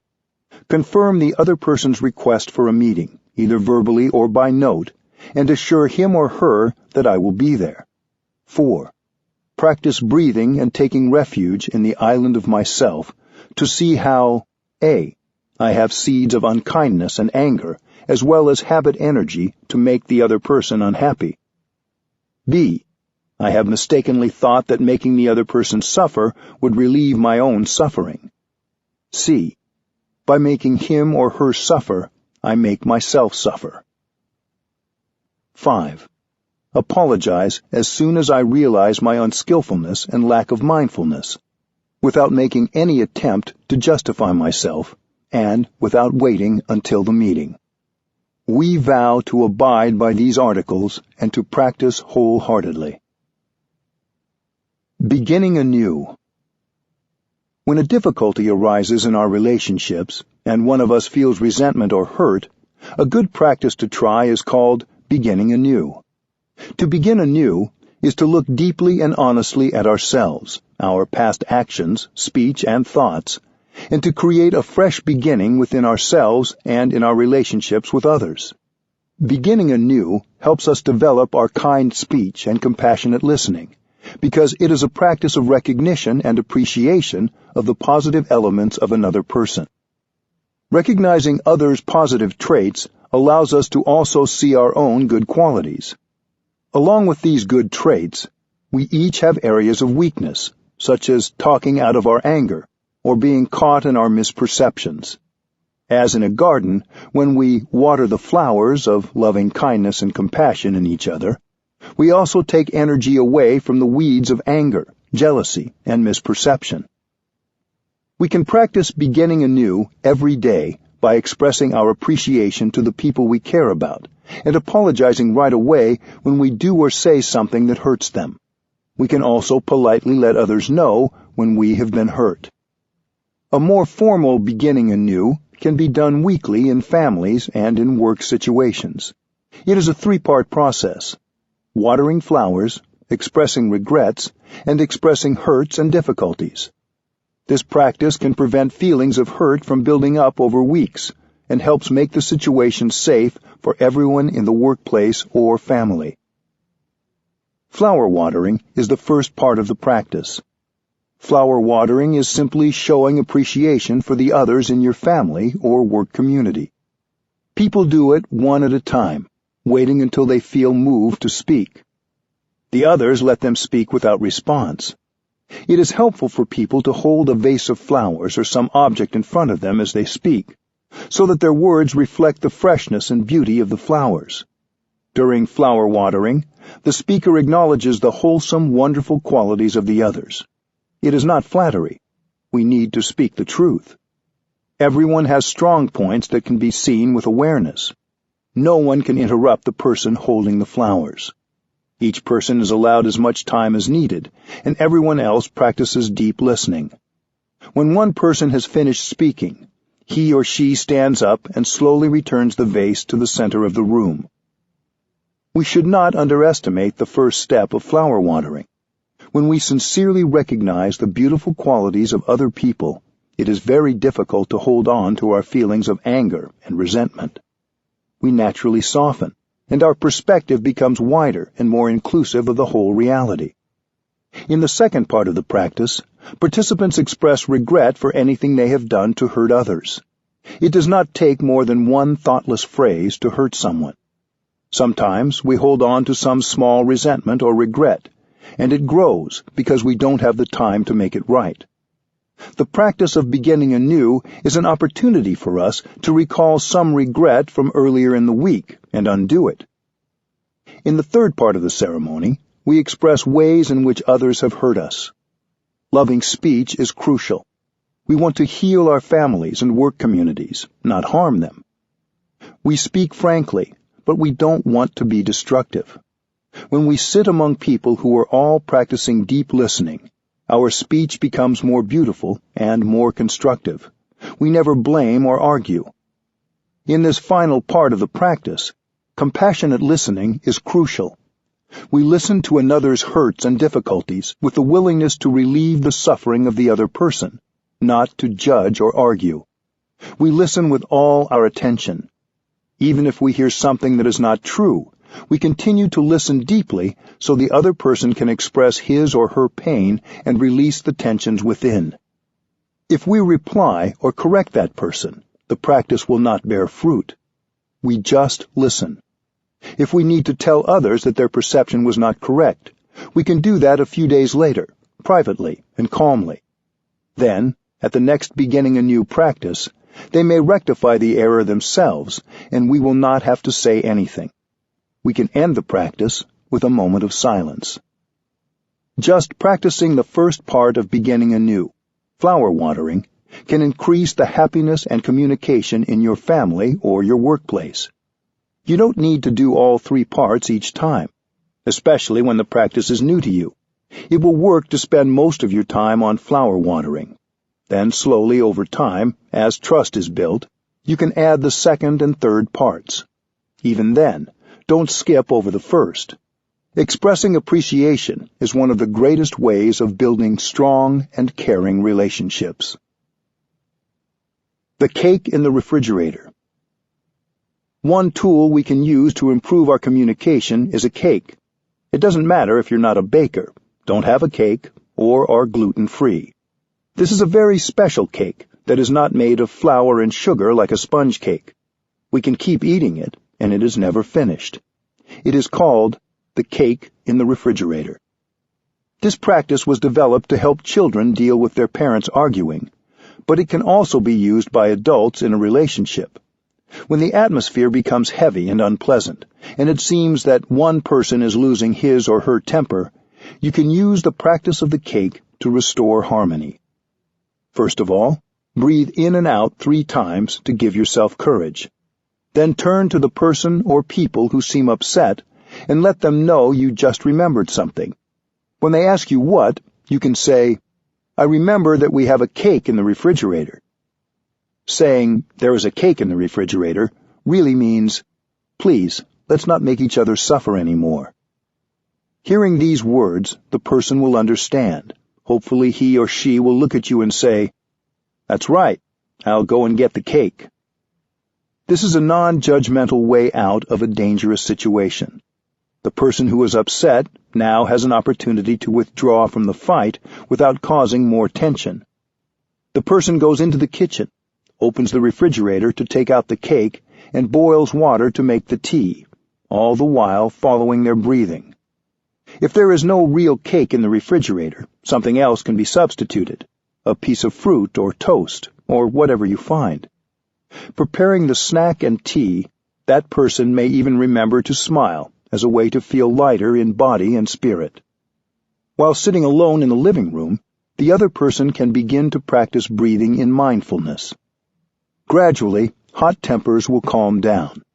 After the tea and cake have been placed on the table, perhaps all will join the tea party in an atmosphere that is light and full of understanding. If one person is hesitant to take part, you can coax him or her by saying, "Please come and have some tea and cake with me." Hugging meditation. Some of our strongest communication does not include words. When we hug, our hearts connect, and we know we are not separate beings. Hugging with mindfulness and concentration can bring reconciliation, healing, understanding, and much happiness.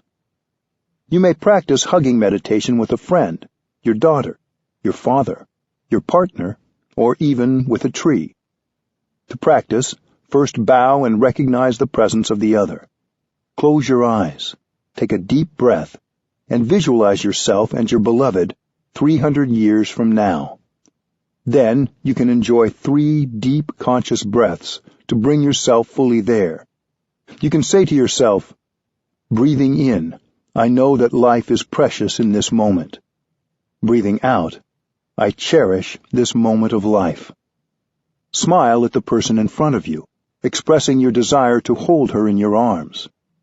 This is a practice and a ritual. When you bring your body and mind together to produce your total presence, to become full of life, it is a ritual. When I drink a glass of water, I invest 100% of myself in drinking it. You should train yourself to live every moment of your daily life like that. Hugging is a deep practice. You need to be totally present to do it correctly. Then, open your arms and begin hugging. Hold each other for 3 in and out breaths. With the first breath, you are aware that you are present in this very moment, and you are happy. With the second breath, you are aware that the other is present in this moment, and she is also happy. With the third breath, you are aware that you are here together, right now on this earth, and you feel deep gratitude and happiness for your togetherness. You then may release the other person and bow to each other to show your thanks. You can also practice it in the following way. During the first in-breath and out-breath, become aware that you and your beloved are both alive. For the second in-breath and out-breath, think of where you will both be 300 years from now. And for the third in-breath and out-breath, go back to the insight that you are both alive. When you hug in such a way, the other person becomes real and alive. You do not need to wait until one of you is ready to depart for a trip. You may hug right now and receive the warmth and stability of your friend in the present moment. Hugging can be a deep practice of reconciliation. During the silent hugging, the message will come out clearly. Darling, you are precious to me. I am sorry I have not been mindful and considerate. I have made mistakes. Allow me to begin anew. Life becomes real at that moment. Architects need to build airports and railway stations so that there is enough room to practice hugging. Your hugging will be deeper, and so will your happiness.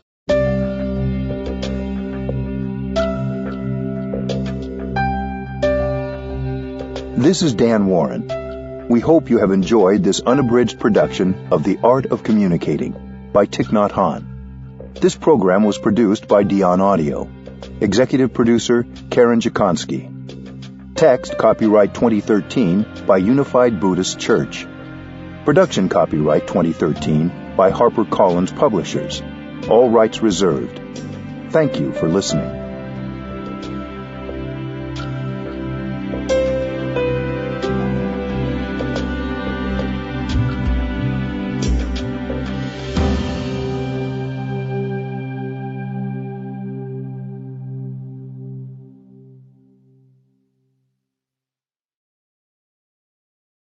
Audible hopes you have enjoyed this program.